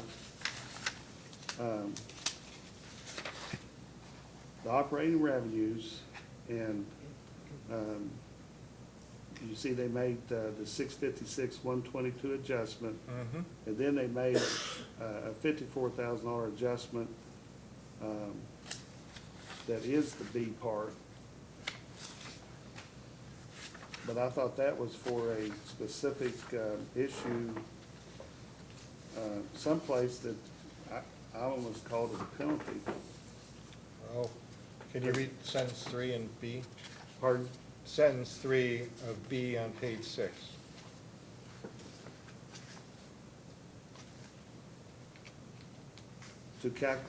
Where it says to calculate, Mhm. to calculate the number of bills for the usage blocks, Southern District multiplied the number of customers in each usage block by 12. So that was for the 12 months. That was the adjustment that was made, that was the extrapolation that was used.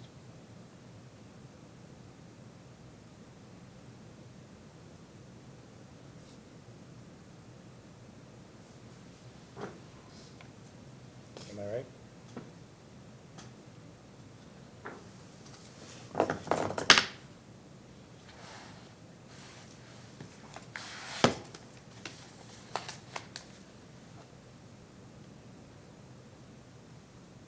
Well, I'm the least among us.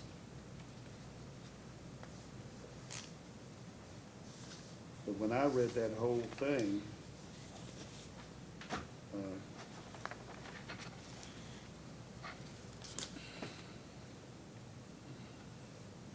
I'm just pointing out that the number that was used, I'm not being critical of you for using the number you did, given the circumstances that you couldn't get a number from Southern, but it's ballooned into something besides just whether Southern receives a particular rate increase, now a valuation of assets being transferred, which has become a part of this in determining what type of rate they're going to receive. And a lot of it is based on your report, and some of the assumptions, may not be the best assumptions to be used. well, let me say this, and again, I'm not saying I'm right, Right. but here's, when I read the whole report, here's what I got from it. The staffers accepted the loss of revenue from these customer base, okay? But then there were other adjustments. They're not getting a rate adjustment just because of the loss of those customers. So there were other adjustments, and you got B and you got C, and when I read those, it looked like they were then looking at the overall picture and making adjustments. In fact, one of the adjustments, I'm looking down through there to see if I can figure out which one it was almost like punishing them because of their lack of control of the lost water. They were, Oh, yeah, they're penalized for anything over 15%, because 15 is the nationally accepted level of water loss, and anything over 15% is not permitted to be recovered through a rate increase. So they did adjust for that. so see what I'm saying? I thought those adjustments, it says they accepted that. But then these other adjustments appeared to me, and obviously I'm wrong if you say I am, was to look at the big picture of, okay, the total rate adjustment, not just centered on the loss of customers in this transaction. That's how I read it. So and I'm only bringing this up because I'm looking at the historical and the normalized financial statements, and I know so much rests on the 2017 numbers. That's what you're basing the cost on, that's what you're basing the revenue on, and that's how you're coming up with an income number. So if I go to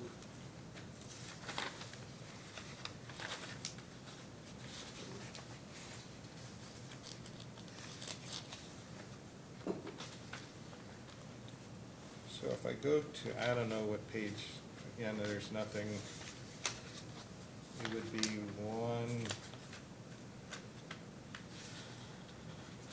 the third page after the historical and financial data, which you're looking at equity value comparisons, and again, going back to this 482 number, I think, which is the cost number. Yeah, 482, 845, 906. Or is that the discounted revenue stream that you've done here? The That's- enterprise level equity value. Yeah, that's the discounted, what you do is you get your income stream, going forward. Now, if we were let's say we were doing the whole company, then that would be based on a projection of what the future operations of that company was gonna be. In this case, I'm saying the projection of the income stream is that 482,906 number going forward. Or you can't go to, perpetually, you gotta stop somewhere. Typically, you go 5 years, and then that terminal value represents a calculation of what those same revenue streams would continue to go. But when you present value them back to today, there is a point out there where they present value back to, basically nothing, if you get far enough out. So if That you- is the discounted cash flow method. So if I look at it, the future values come up to 2,285,30, right? Present value Beyond the 5-year 2017. period, Hmm? that, the 2,280,530, Mhm. that represents years 6 through perpetual, okay? And they call it a terminal value because you can't just keep present value in year 6, 7, 8, 9, 10, all the way through. So there's a point where you stop, but they actually have a present value table that tells you what years through whatever would be, bringing it back to today. And that's what that 2,280,530 is. So the 480, just so I understand, the 482,906 projected equity net cash flows, the first column, is the 656,122 discounted back? So, I'm sorry, repeat that? The 482,906, which is the projected equity net cash flows for years 2018 through 2022. And that is the 656 minus the expenses that are associated with it, Right? okay? And then you discount in year 1, you discounted back to today, it would be worth $431,127. Okay, in year Okay. 2, it would be worth $384, and so forth.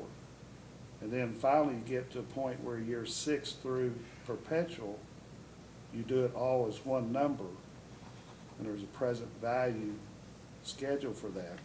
Now, this is all computerized. Well, I understand that, I'm just trying to understand for my own purposes. I understand the 482,906 times 5 is 4,020,000, right? Uh-huh. I mean, that's how you're getting there. I just don't understand why that number stays constant through all 5 years.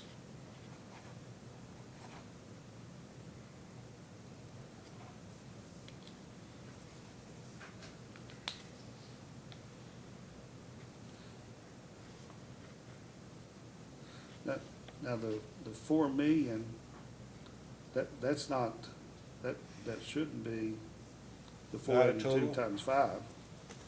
That's how you calculate the terminal value, okay? And it represents the 482 going forward perpetually, okay? They call it the terminal value.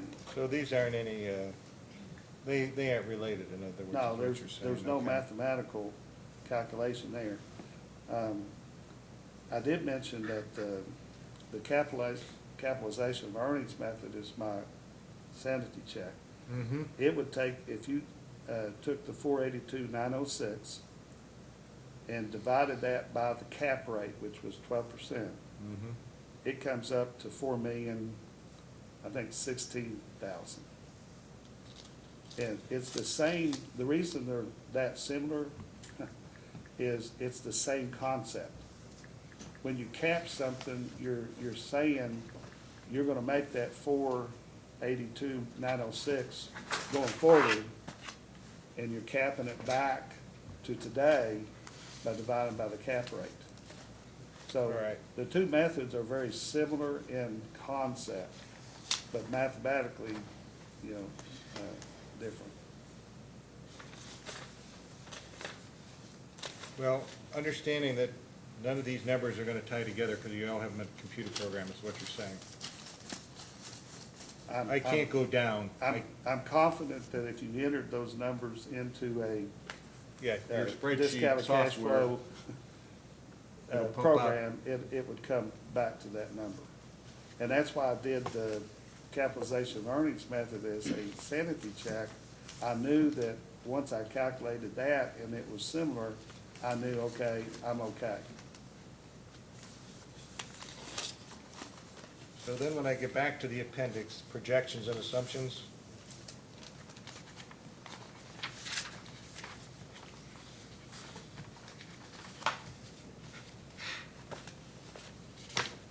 so this page is just redundancy, right? It's the same numbers over and over again. You're not really, there's nothing really being done here that's, Like the very next page, for example, that Projection. is the calculation of the cap rate. That, I keep quoting this 12%. And that's how I calculated it. That's where you'd see that specific, company premium of 2%. It's kind of halfway. you're talking about the page before that, aren't you? Or the-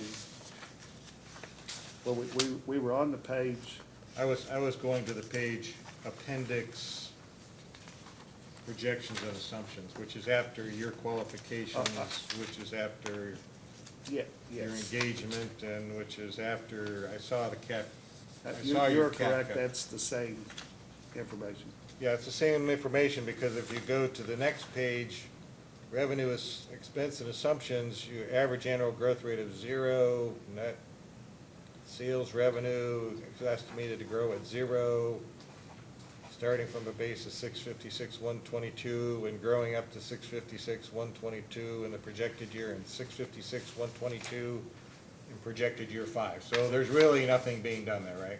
No, if you were doing the whole company, and I told you we were doing projections going out, there's where it would be very specific information that of what we thought sales were gonna increase by, what we thought this was gonna be.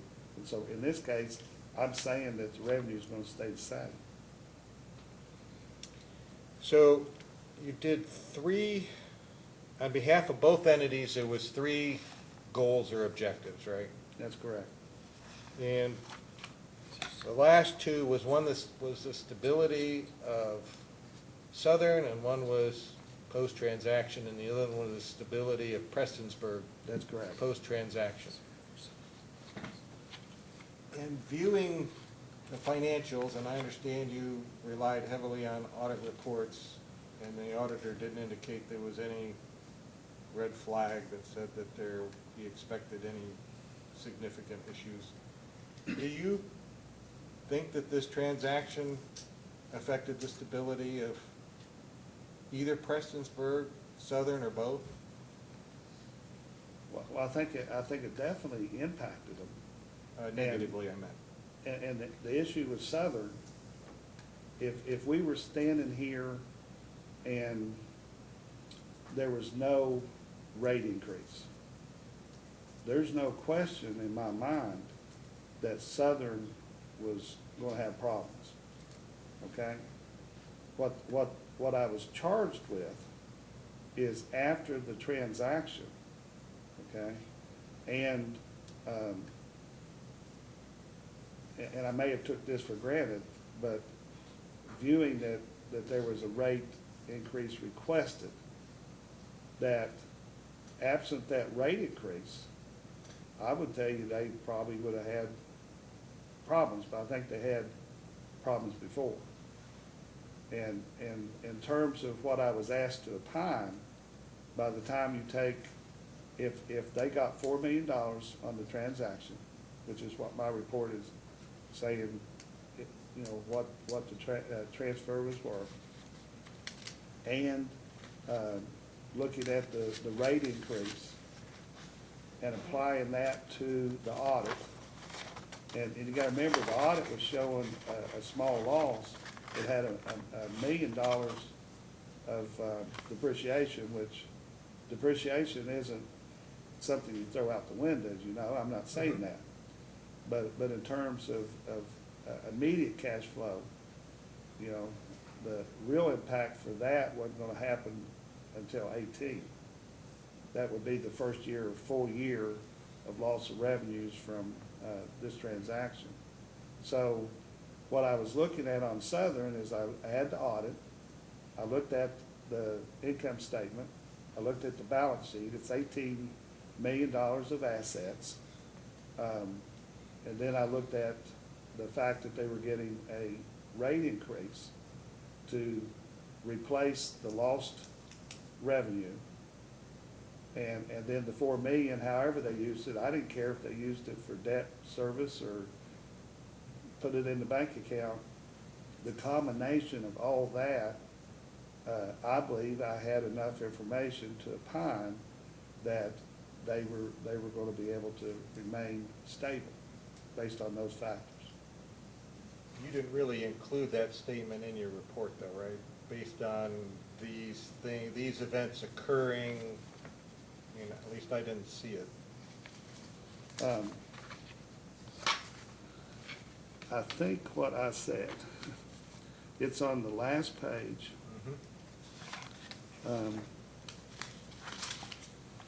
The Kentucky Service Commission issued a report on the determination of the rate increase filed by the district. In addition to reviewing information provided by the filing, the commission assigned staff members to do a thorough examination of the district's finances.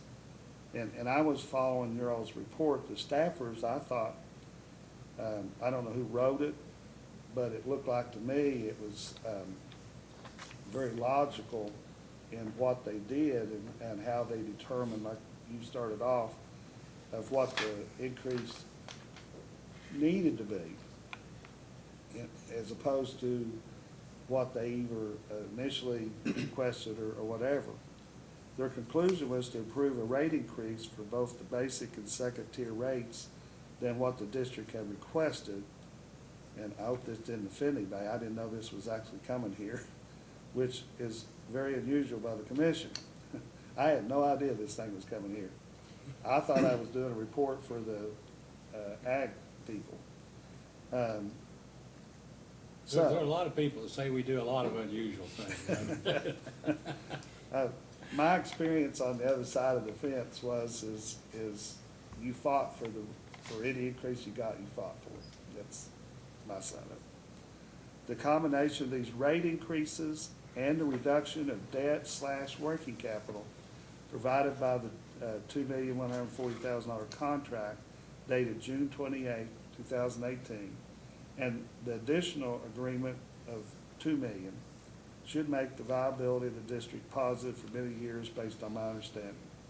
I did say I place a great deal of reliance on the commission's detailed work because that was the basic source I had of information.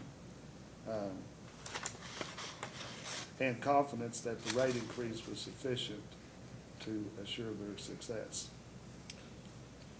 When did you say you found out that $2 million of the transaction was to go to the fiscal court rather than Southern? I don't know, the way it was proposed is what I remember, is he didn't say he was going to do that. He was saying they owe us money, and that might be one of the possible things. That's the way I remember it. I don't remember him saying, yeah, we're gonna take $2 million of that and do this, or, you know, whatever. So you really didn't know? No, I just, Because I think that's one of the large negative impacts is the fact that $2 million that might have gone to pay off debt or help the district financially was really going to the fiscal court and not going, wouldn't help him. wouldn't help them at all in terms of the financial stability going into the future. I guess in my mind, I was also tying it back into my $4 million number. In other words, I'm saying it's really worth $4 million. They had done $2,140,000, and then somewhere along the line, they're gonna get another close to $2 million. And that number was earmarked by the Floyd County Fiscal Court possibly to go to them rather than, I'm not saying that you knew that. It appears that you did not. I did not.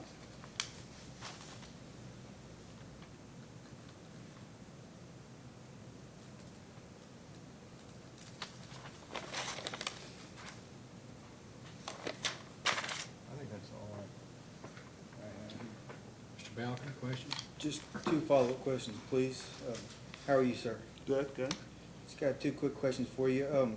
Did you examine at any time any of the annual reports filed with the Public Service Commission for the sewer assets that would have included Southern District's revenue stream on the sewer? No, sir. And then my other question is, did the audit reports you review have water and sewer operations separated? No, sir. That's all I've got for you, sir. Thank you. Mr. McNeil, questions? All right, I have no questions left. Questions? I have a few, Chairman. Mr. Fife, my name is Randy Struggle, I represent Southern Water and Sewer District. So, getting back to the engagement, there's no signed engagement letter, no signed agreement with Southern Water and Sewer That's- District, correct, with your firm? That's correct. When did you first start, when was the first conversation you had with Mr. Hall or anybody else at Southern? I'm gonna say, I got a call from Mr. Campbell first. Went down and met with him to see if I could do the engagement.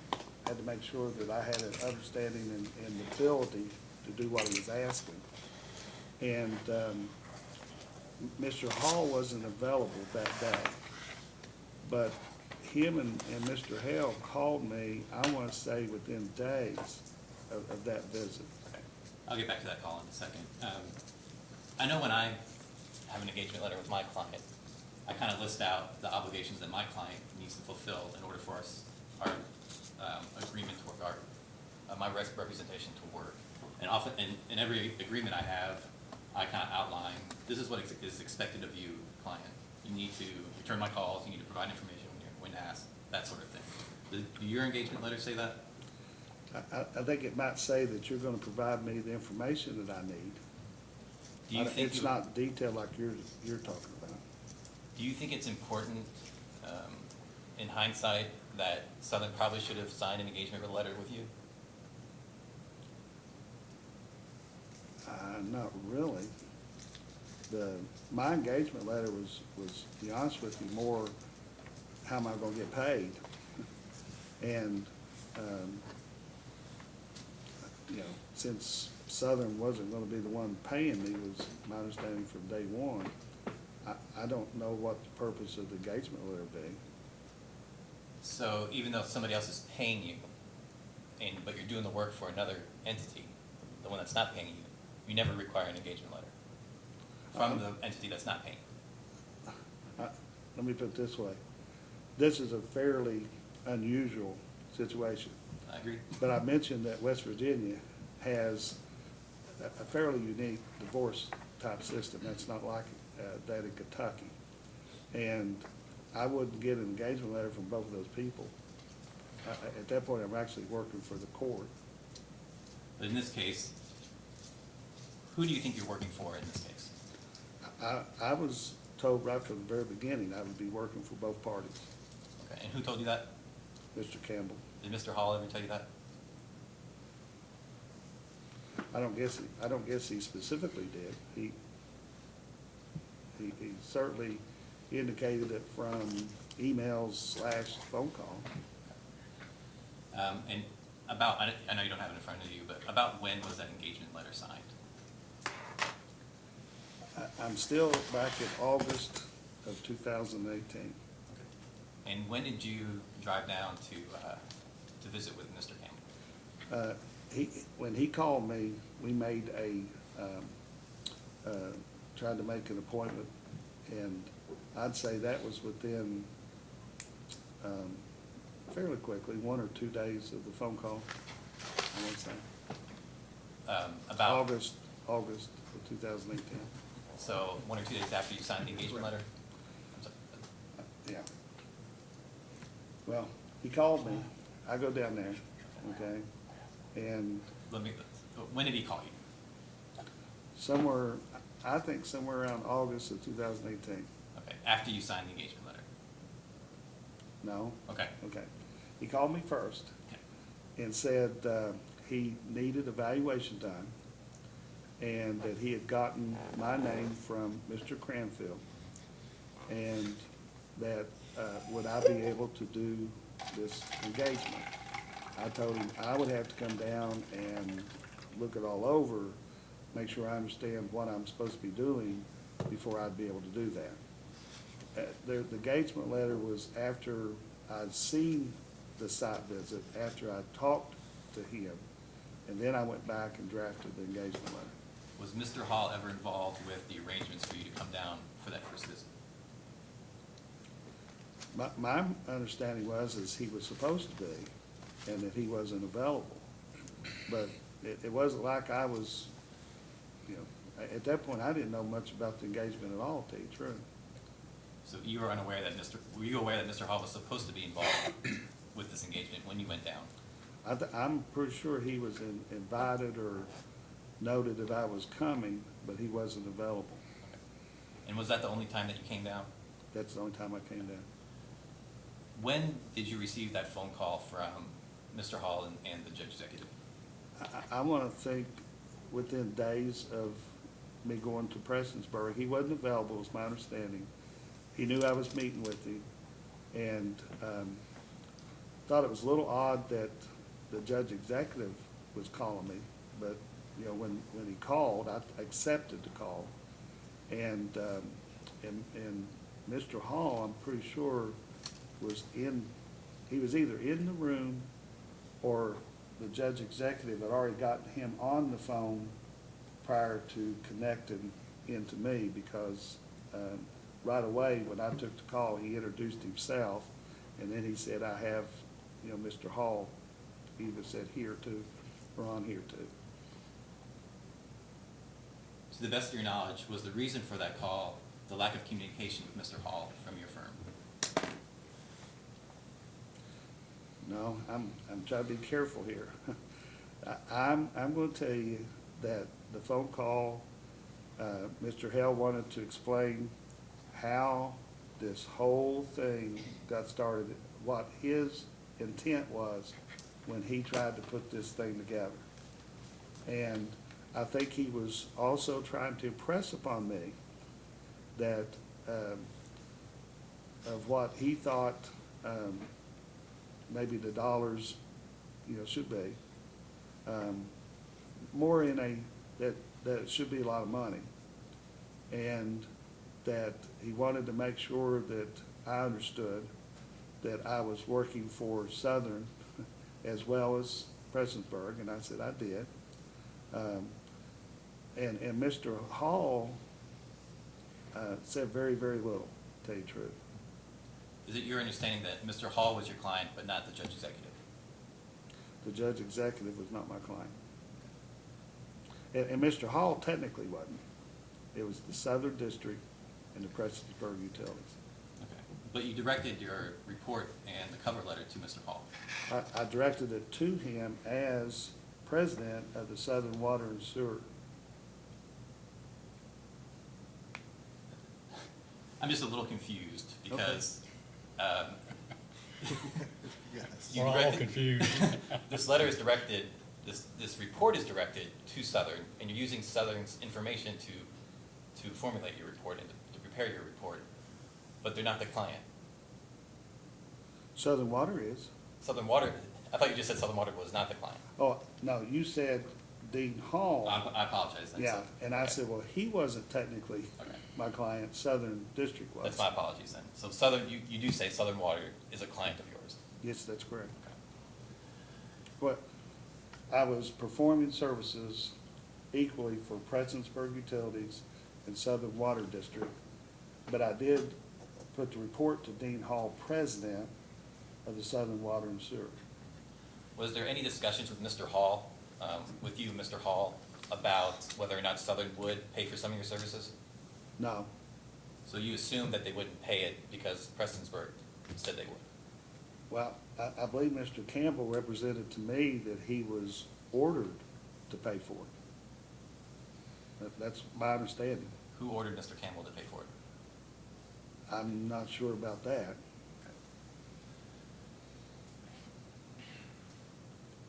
How many times did you talk to Mr. Hall on the phone, total? Just that one time, and everything else was by email. And he did respond to some of the emails, and I should have those, and I think you're gonna see those. Did you ever do a site visit or ever visit Southern's offices? No, Do you typically visit the offices of the entity that you're appraising? I do, you do the site visit of the property that you're doing the valuation on, which was by car. Do you ever, when you're doing an appraisal, review the business records of an entity? Well, that's what I was asking for. Do you typically gather those yourself, or do you rely on your client to give you those, or both? The client gives it to us. Okay. So you don't actually go into the office and look through the records yourself, or have an assistant do it for you, ever? No.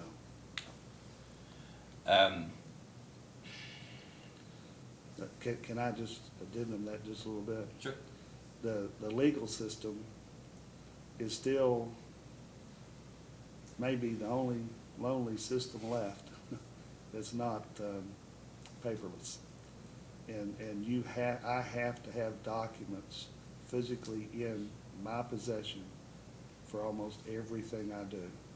So I captured the question, but normally the clients provide me the records, and that way I have them as part of my file.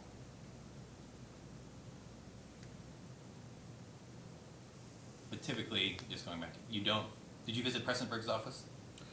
When I went to meet with Mr., I met in their offices, But just to meet there, and then you went out? and then we looked went around? out. But I assume that you talked about this project while you were at Mr. Campbell's office, correct? That's correct. And Mr. Hall was not part of those conversations, correct?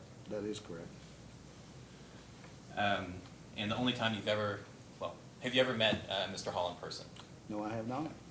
And only one phone call, correct? That's correct. Now go into the emails, and if you can approximate this for me, I know you don't have them in front of you, about how many times did you all exchange emails?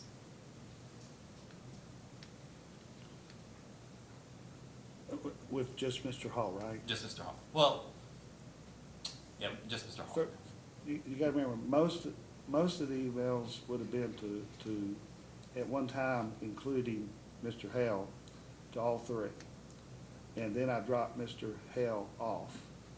And then there's emails just to Mr. Hall, reminding him that I'm waiting on, this, and, like, he'd send me that depreciation schedule, and I probably responded with, well, that's not really what I'm asking, this is what I need, type thing. So I would say the total emails that would have Mr. Hall's name on it, probably 15, somewhere in that ballpark. And that's total with Mr. Hall's name on it, even though there are other people Right. copied on the email. And and typically Mr. Hall would respond when you asked him for a response.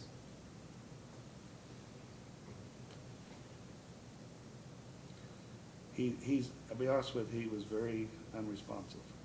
It's not like you think you're gonna get a response back real soon. And And Mr. I'm Hall, not even trying to be critical, I'm just saying, he was very slow. But eventually, I would like those audits. Eventually I'd get them. But it might have been a week, maybe sometimes 2 weeks after I asked for them. did Mr. Hall ever express any type of confusion over what you're requesting of him? Not to me. Did Mr. Hall ever express any confusion about who was to give you that information?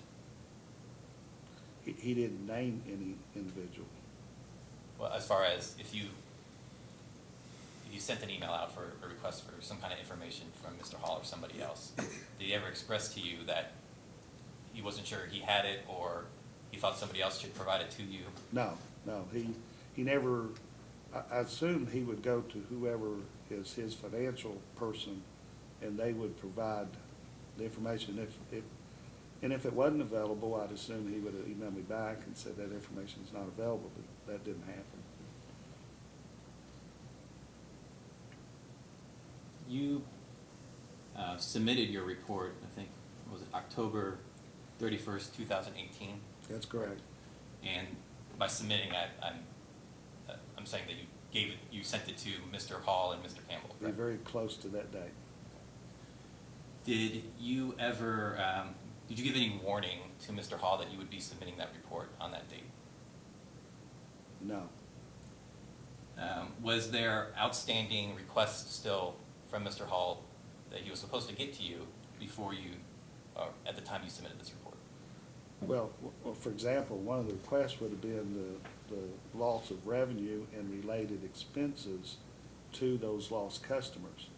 And I never got a response from him, but when I got the PSC report, I read it a while ago where it said that the request that they had submitted said that the lost revenue is that $656,000 number. So, and then my understanding is that the PSC staffers had accepted it. So to me, if it was part of the rate increase request from Southern, and then my understanding was, which sounds like it may not have been totally accurate, was that the staffers had accepted it, then that's the number I used. So the fact that he hadn't got back to me at that point was kind of mute on that.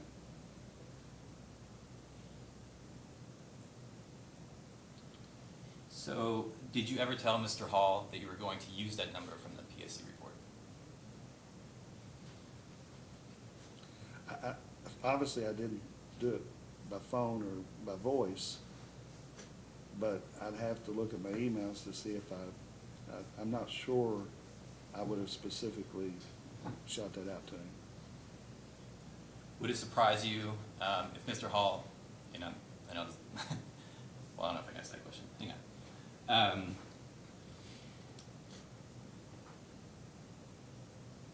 The timing of the submittal of your report,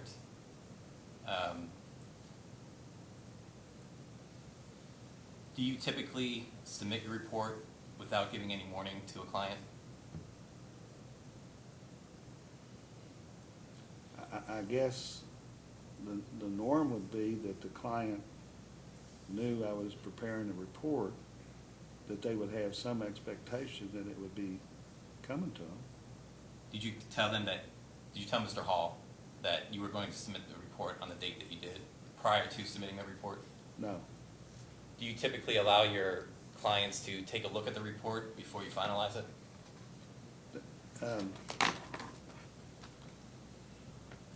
What I have to be careful about is if it appears that I'm giving them the report so that they can influence me in what it says, that can happen. Now, sometimes I have a lot more verbiage, history of the company, that type of thing. This was a little bit different type of report. I will ask them to look at the verbiage, and I'll be clear to them that I'm not interested in your comments on my numbers. But in this case, I didn't have the verbiage, so, I don't know why I would be asking them to look at the preliminary report. After you submitted the report, and did you receive any feedback from Mr. Campbell? I think Mr. Campbell just simply said, not in these words, but like, I'm okay with that, or, whatever. Did you receive any feedback from Mr. Hall? I did not. If you were to receive some feedback, would you go back and look at the report to make sure, whatever feedback they had was accurate, or make sure you did what you were supposed to do? Well, in this particular case, the only thing that he could have said to me, if he said the 656 was wrong, I would have just pointed out to him that it came from the rate increase application. But I don't know how the numbers could have changed no matter what he said to me.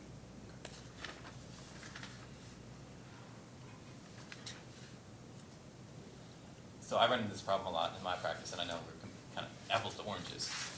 But do clients typically respond to your emails immediately? I don't know that email's designed to be immediately, but day or two or three, you would expect something. But I think you're gonna see that they were far and in between. Do you ever have to nag your clients to get them to send you things? I think you're gonna see that. Okay. Other clients besides Mr. Hall, Mr. Yes, Campbell? yes, sir. Okay. So it happens. It happens. I want to ask you a few questions about the sewer infrastructure, the sewer assets. Well, first of all, did you review the asset purchase agreement that was signed back in 2017? Yes, I did. Did you review all the exhibits attached to it? There are a lot. I probably, I may have perused them. I don't remember that I studied them, but they were part of the agreement. But you made no independent analysis on your own about the value of the sewer assets, correct? I think that'd be correct. And you relied on your clients for that number. That's correct. I'm going to read you something. Let me bring it up real quick.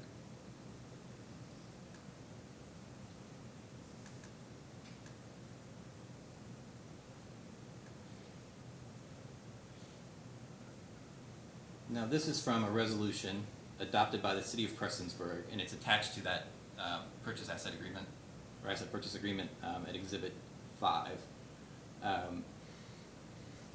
Exhibit 6.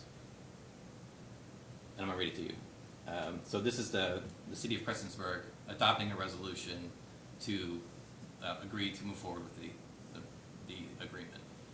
So whereas the city's existing wastewater treatment plant, the city wastewater treatment plant in quotes, is currently operating at maximum capacity. Whereas Southern District's Harold Betsy Lane wastewater treatment plant, the Harold wastewater treatment plant, is modern, operates approximately 50% of its rated capacity of 100,000 gallons per day, is expandable to 400,000 gallons per day, and is strategically located along the U.S. Highway 23 corridor, the U.S. 23 corridor in quotes. Whereas if the city acquires the Harold wastewater treatment plant, Prestonsburg City Utilities can reverse the flow of wastewater, divert a substantial portion of the wastewater from its existing wastewater treatment plant to the Harold wastewater treatment plant, and create additional capacity at the city wastewater treatment plant. Whereas acquisition of the Harold wastewater treatment plant will enable the city to forego substantial capital improvements at the city wastewater treatment plant. Whereas acquisition of the Harold wastewater treatment plant will enable the city and PCUC, Prestonsburg Utility, to more economically extend wastewater service along the US 23 corridor to the Floyd-Pike County line. I know that's a lot of stuff that you don't typically deal with, but based on that, I'll summarize it from my opinion what it means. It means that they're getting Prestonsburg is acquiring a new asset from Southern. That asset is in good condition and has extra capacity. Because of that, Prestonsburg does not have to expand and invest in capital improvements in their current wastewater treatment plant because they're almost at capacity there. And by acquiring this wastewater treatment plant, they can divert flows to that new wastewater treatment plant and also potentially add new clients that can be serviced by that wastewater treatment plant. Now, I know it's a lot. How would you evaluate that from an appraisal's perspective, and how would that impact the appraisal of the sewer assets? 0. 0? Let Tell me why. me tell you why. You're describing what the benefits to the buyer is, okay? And the definition of fair market value is between a buyer and seller, neither compelled, all relevant facts and so forth. And it still comes back to, what was the benefit stream to the seller is how you value. So everything that you read off there, how is that going to impact Southern Water? how is that gonna change their income stream for the sewer? And that's all the benefits to a buyer, but the buyer typically ain't willing to pay you for me being able to use what I'm buying at an advantage. I'm not willing to pay you for that, okay? It's almost like, we actually run into that question. That's not an unusual question in our profession, okay? So, picture, I'm gonna be able to buy your company because strategically, I'm gonna be able to use you and I'm gonna make more money, et cetera, et cetera, et cetera. But I'm not willing to pay you more than what your company is currently doing. Not what I'm gonna be able to do with it once I buy it. I'm not gonna compensate, I'm not gonna pay you for what I'm gonna be able to do. I'm gonna pay you what you're operating in. And that's a fairly common, question, so I didn't mean to. No, that's fine. I was kind of expecting that answer. You never had that conversation with Mr. Hall, did you? No, I don't believe so. You never had that conversation with Mr. Campbell, did you? No, if there was anything close to that, the phone call I got from Mr. Hale and Mr. Hall that day, I don't know how to characterize that conversation any more than it wasn't just an introduction. It wasn't just a friendly, hey, here's who I am type thing. He was promoting the value for Southern District. That's how I'm going to say that. So, and I don't want to put words in your mouth, but it sounds like you had an ill feeling about that conversation. I don't know that I felt ill. I thought it was interesting that he was promoting. It was almost like he had a personal interest in the transaction, and I wasn't aware of that personal interest until I get that phone call. Now, I expected Mr. Hall to call me. I didn't expect Mr. Hale to call me. Did you make it clear in that conversation that your client was Mr. Hall and not Judge Executive Hale? Well, again, the client would be Southern District. I'm sorry, I know you. I apologize. Let me, I think I said this before, but he was also wanting to make sure that I understood that Southern was my client also. So Mr. Hall was sitting there, or either sitting there or on the phone, and I said, I understand that fully. That was presented to me when I met with Mr. Campbell from day one. So, now, did I say, now, Mr. Hale, you're not my client? No, I did not. And you testified previously that you performed 2 different utility appraisals, correct? And one was South Shore, and what was the other? It was City of South Shore. I'm sorry, that's not correct. That was a situation where that was a private company that the City of South Shore was gonna buy, but the name of the company was just simply South Shore Waterworks. And the other one was Bonzo Water Company. So you've had experience with 2 different water company type appraisals? Those were full company valuations as opposed to just lost revenue. Do you have any experience appraising a sewer district itself, No, sir. or sewer assets? No, sir. It sounded like you may have consulted with Mr. Cranfield at some point. I did. In your work for Southern and Christensburg. He had actually done one of these before, and I asked him to, well, first of all, I called him to thank him for the referral. And he had actually done one, which is how I think there was the connection to begin with Mr. Campbell and him. And I asked him to send a copy of his report, and he did the discounted cash flow method also. Did Mr. Cranfield review your report before you submitted it? No, sir. And besides that help that you just described, did he assist you in any other way? No, sir. Did anybody else in your office assist you with this report? No, sir.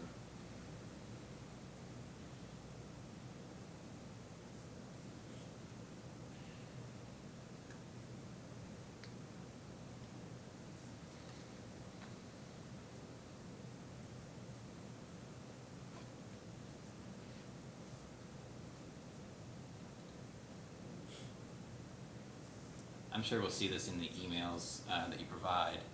And to the best of your ability, can you describe some of the information that you requested from Mr. Hall that you did not receive? The basic information that I was looking for, this is what we would call a lost revenue case, okay? So what I was asking for was what the revenue stream for that customer base was, okay? And what the related expenses, that there are certain expenses that are directly related to that revenue stream, okay? And the things that are going to continue, you wouldn't allocate. If I'm going to, I still have to pay 4 people.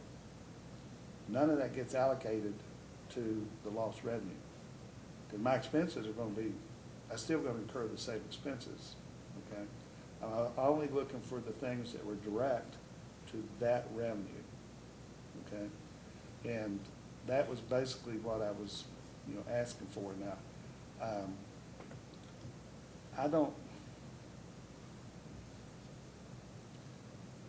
I got the impression that the records weren't very conducive to pulling that information. Now, obviously, they had the gross, if I read the report correctly, what it looked like to me, it said that, that they had determined the lost revenue to be 656, whatever it was. So evidently, they had the ability to arrive at that number. And I was under the impression that the staffers accepted that number, and I think they did that after reviewing, the calculation stuff. But as far as the expenses directly related to it, might have been where they were struggling a little bit. Ultimately, though, you had the information you needed to produce the report that you produced, correct? That's correct. Were you aware that Southern had that information as early as July of 2018 in document form, and they could have emailed it to you very quickly? No, I was not aware of that, and I don't. That's part of the rate case, and that's the PSC staff report was based on the application that Southern submitted to the PSC. And you're saying the number that was provided there, that the PSC approved of, that's what you needed to ultimately finish your report, correct? That's correct. Okay. So that's why I go back to my confusion question as to Mr. Hall not knowing exactly what he needed from you, because they had that number for the past 6 months. That would confuse me also. Who I actually got the Public Service Commission report from, Mr. Campbell. I was maybe complaining a little bit that he was on to me, ag people, somebody was breathing down his neck for the report. And I was simply saying, I can't get it. I can't get the information. And this evidently came available October 24th maybe, or somewhere close to that, or, whatever. And he's the one that emailed it to me. Now, if it didn't have the information I needed, I'm still back in the same position. But it actually had the information. So I would be just as confused as you of why I couldn't get the information. Could it be possible that Mr. Hall was relying on Mr. Campbell to provide that to you in the first place? He wouldn't have wanted to. Excuse me, sir. He wouldn't have wanted to. Why is that? Mr. Campbell's calculation was much, much less. He had cost assigned to it that brought the net revenue down to $200 and some thousand. And that wouldn't have been into Southern's best interest. And I'll be honest with you, I wouldn't have accepted, he sent it to me, I had it. I wouldn't accept it without, Southern saying, yeah, that's right. But, when I got the PSC report, it was 482, whatever, and that's what I used. So you have two different numbers, but you're relying on the PSC number, not the Prestonsburg number. The staffers, when I looked at the report, it looked like to me, I think it even says in there that they spent a week down in Southern's offices. I picture pouring through the records to come up with the report that they came up with. And so I thought that would, if you're trying to think of what the most reliable information would it be from Mr. Campbell? I don't think so. But I felt like the PSC information was accurate, and that's what I used. So, what I'm trying to get at a little bit too is, it seems like there's an inherent conflict here between you representing both Prestonsburg and Southern at the same time. You're getting numbers from Prestonsburg that you don't agree with, and ultimately you use numbers that benefit Southern, but you're still getting input from two different folks that you're representing at the same time, and there's not really clear boundaries over who is expected to give you what, over who your loyalty, I'm not saying loyalties are, but in the attorney sense, we have a duty of loyalty to one of our client. I don't know what that is like for you, but it seems problematic, and I'm just curious to know why maybe you didn't recommend Southern or Prestonsburg get separate, get their own CPA and their own appraiser to do this rather than being a joint effort. Well, the reason he gave it to me is so I could compare Southern's, if I'd gotten it, so I could try to determine, okay, now what do I gotta do to figure out which one's right? But then when the PSC report come out, now you've got a independent third party, okay? Can't get any better than that. Actually, going down to the office, detailed work, and here's the numbers. To me, that was better than anything else I could have gotten from either one of them two. But going beyond just that number, I mean, the entire relationship, it seems confusing, difficult to figure out, where am I getting information from? Who am I listening to? Whose offices am I going to go visit? Who am I going to talk to on the phone? Who's the point person? It just seems difficult, and I'm just asking your opinion on why. Every let me West finish. Virginia Let me finish. divorce case I Let do me is finish, like please. that. Please, let me finish. I just want your opinion on why you thought that was okay, and it's to represent both entities at the same time in something like this.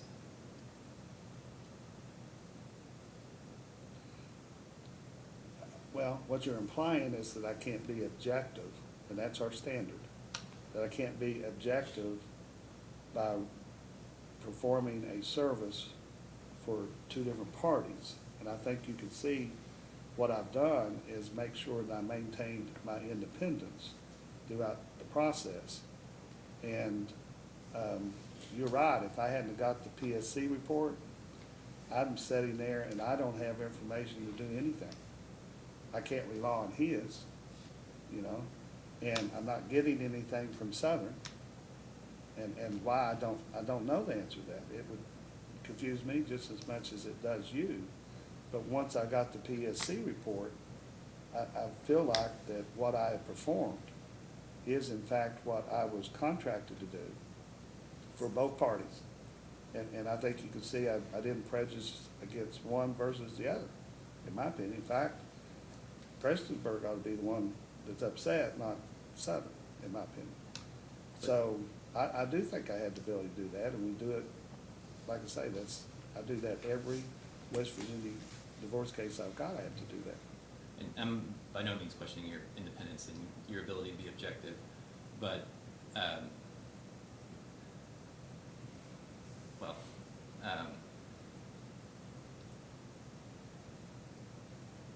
you mentioned just then that you had contracted with Southern, but you never in fact had contracted with Southern, correct?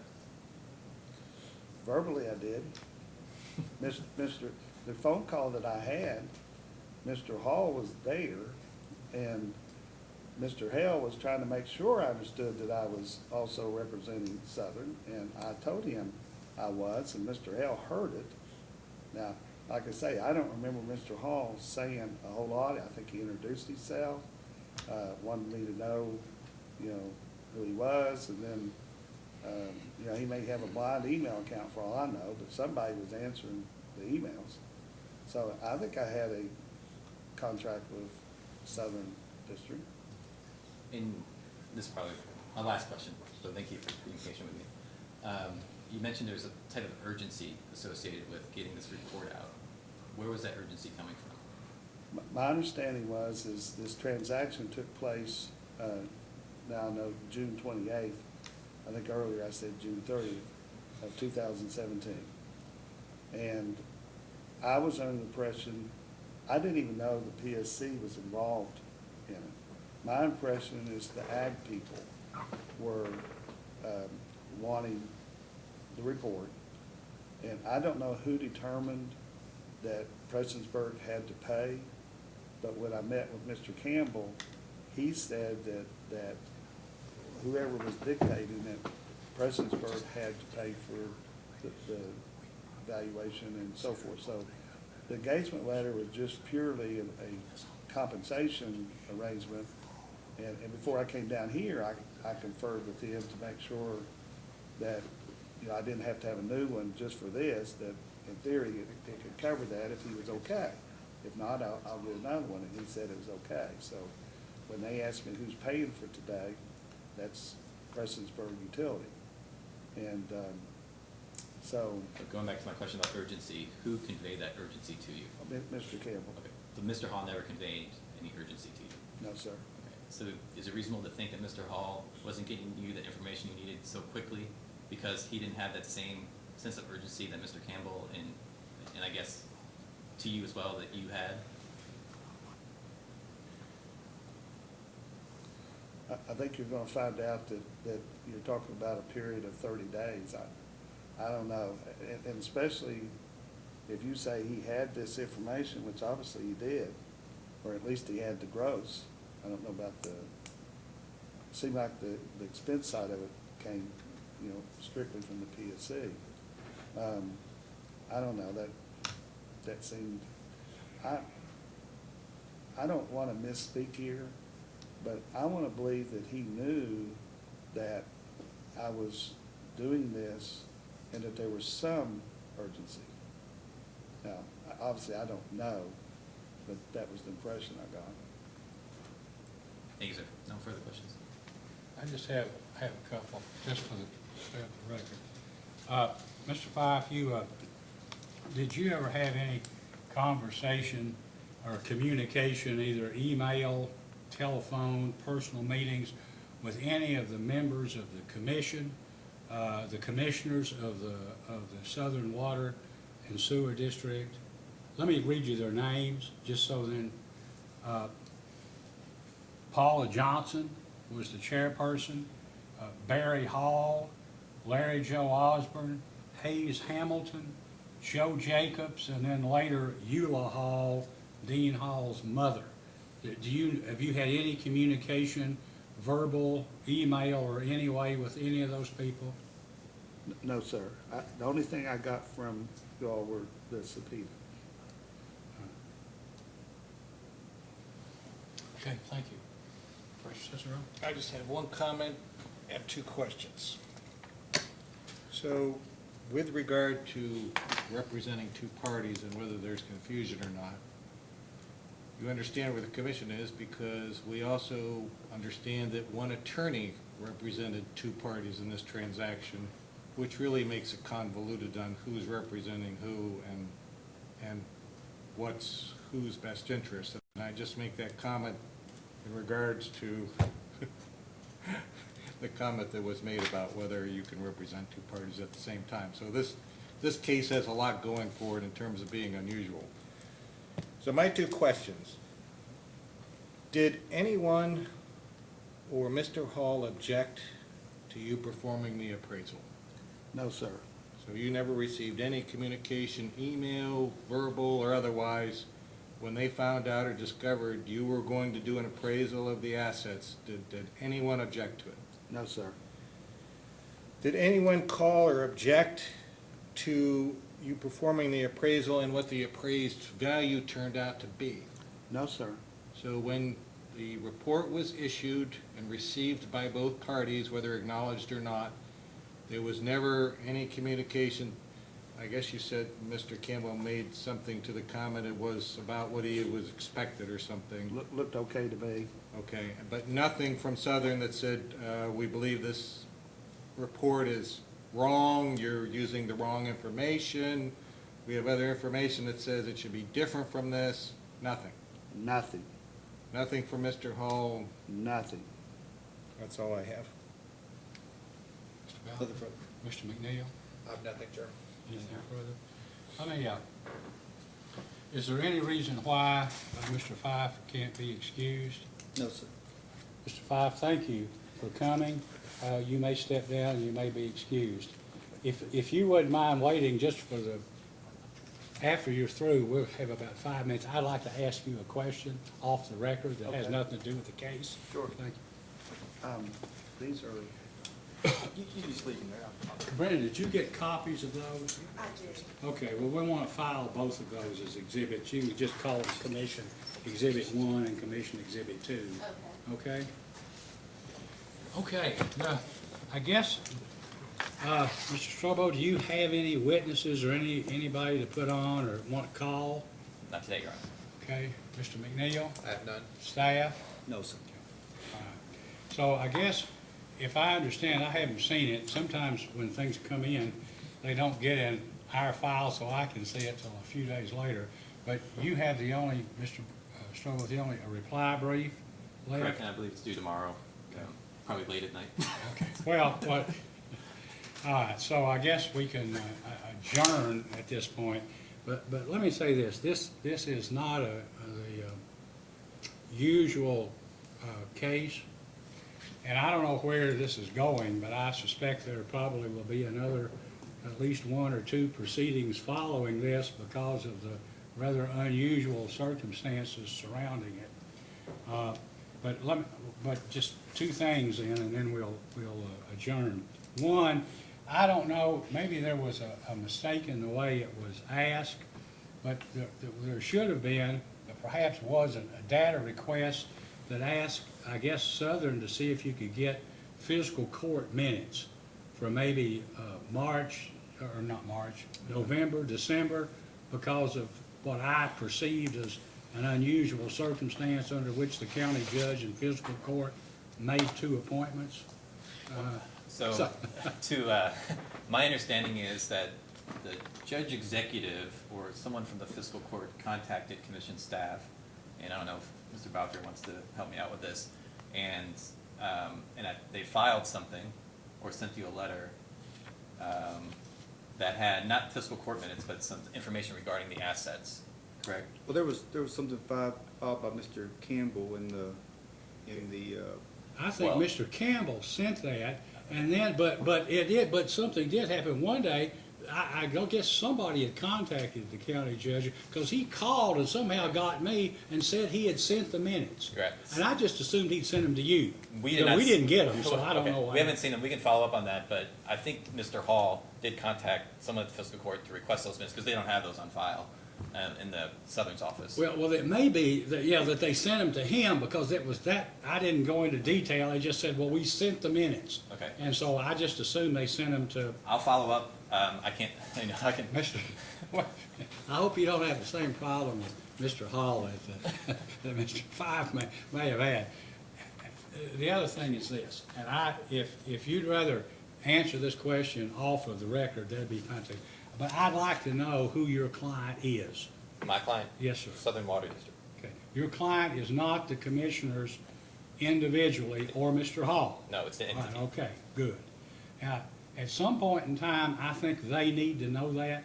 They do. Okay. because I foresee other situations where they may need their personal counsel, okay? All right, is there anything else that anyone would like to say? And if not, then this hearing will be adjourned. Thank you.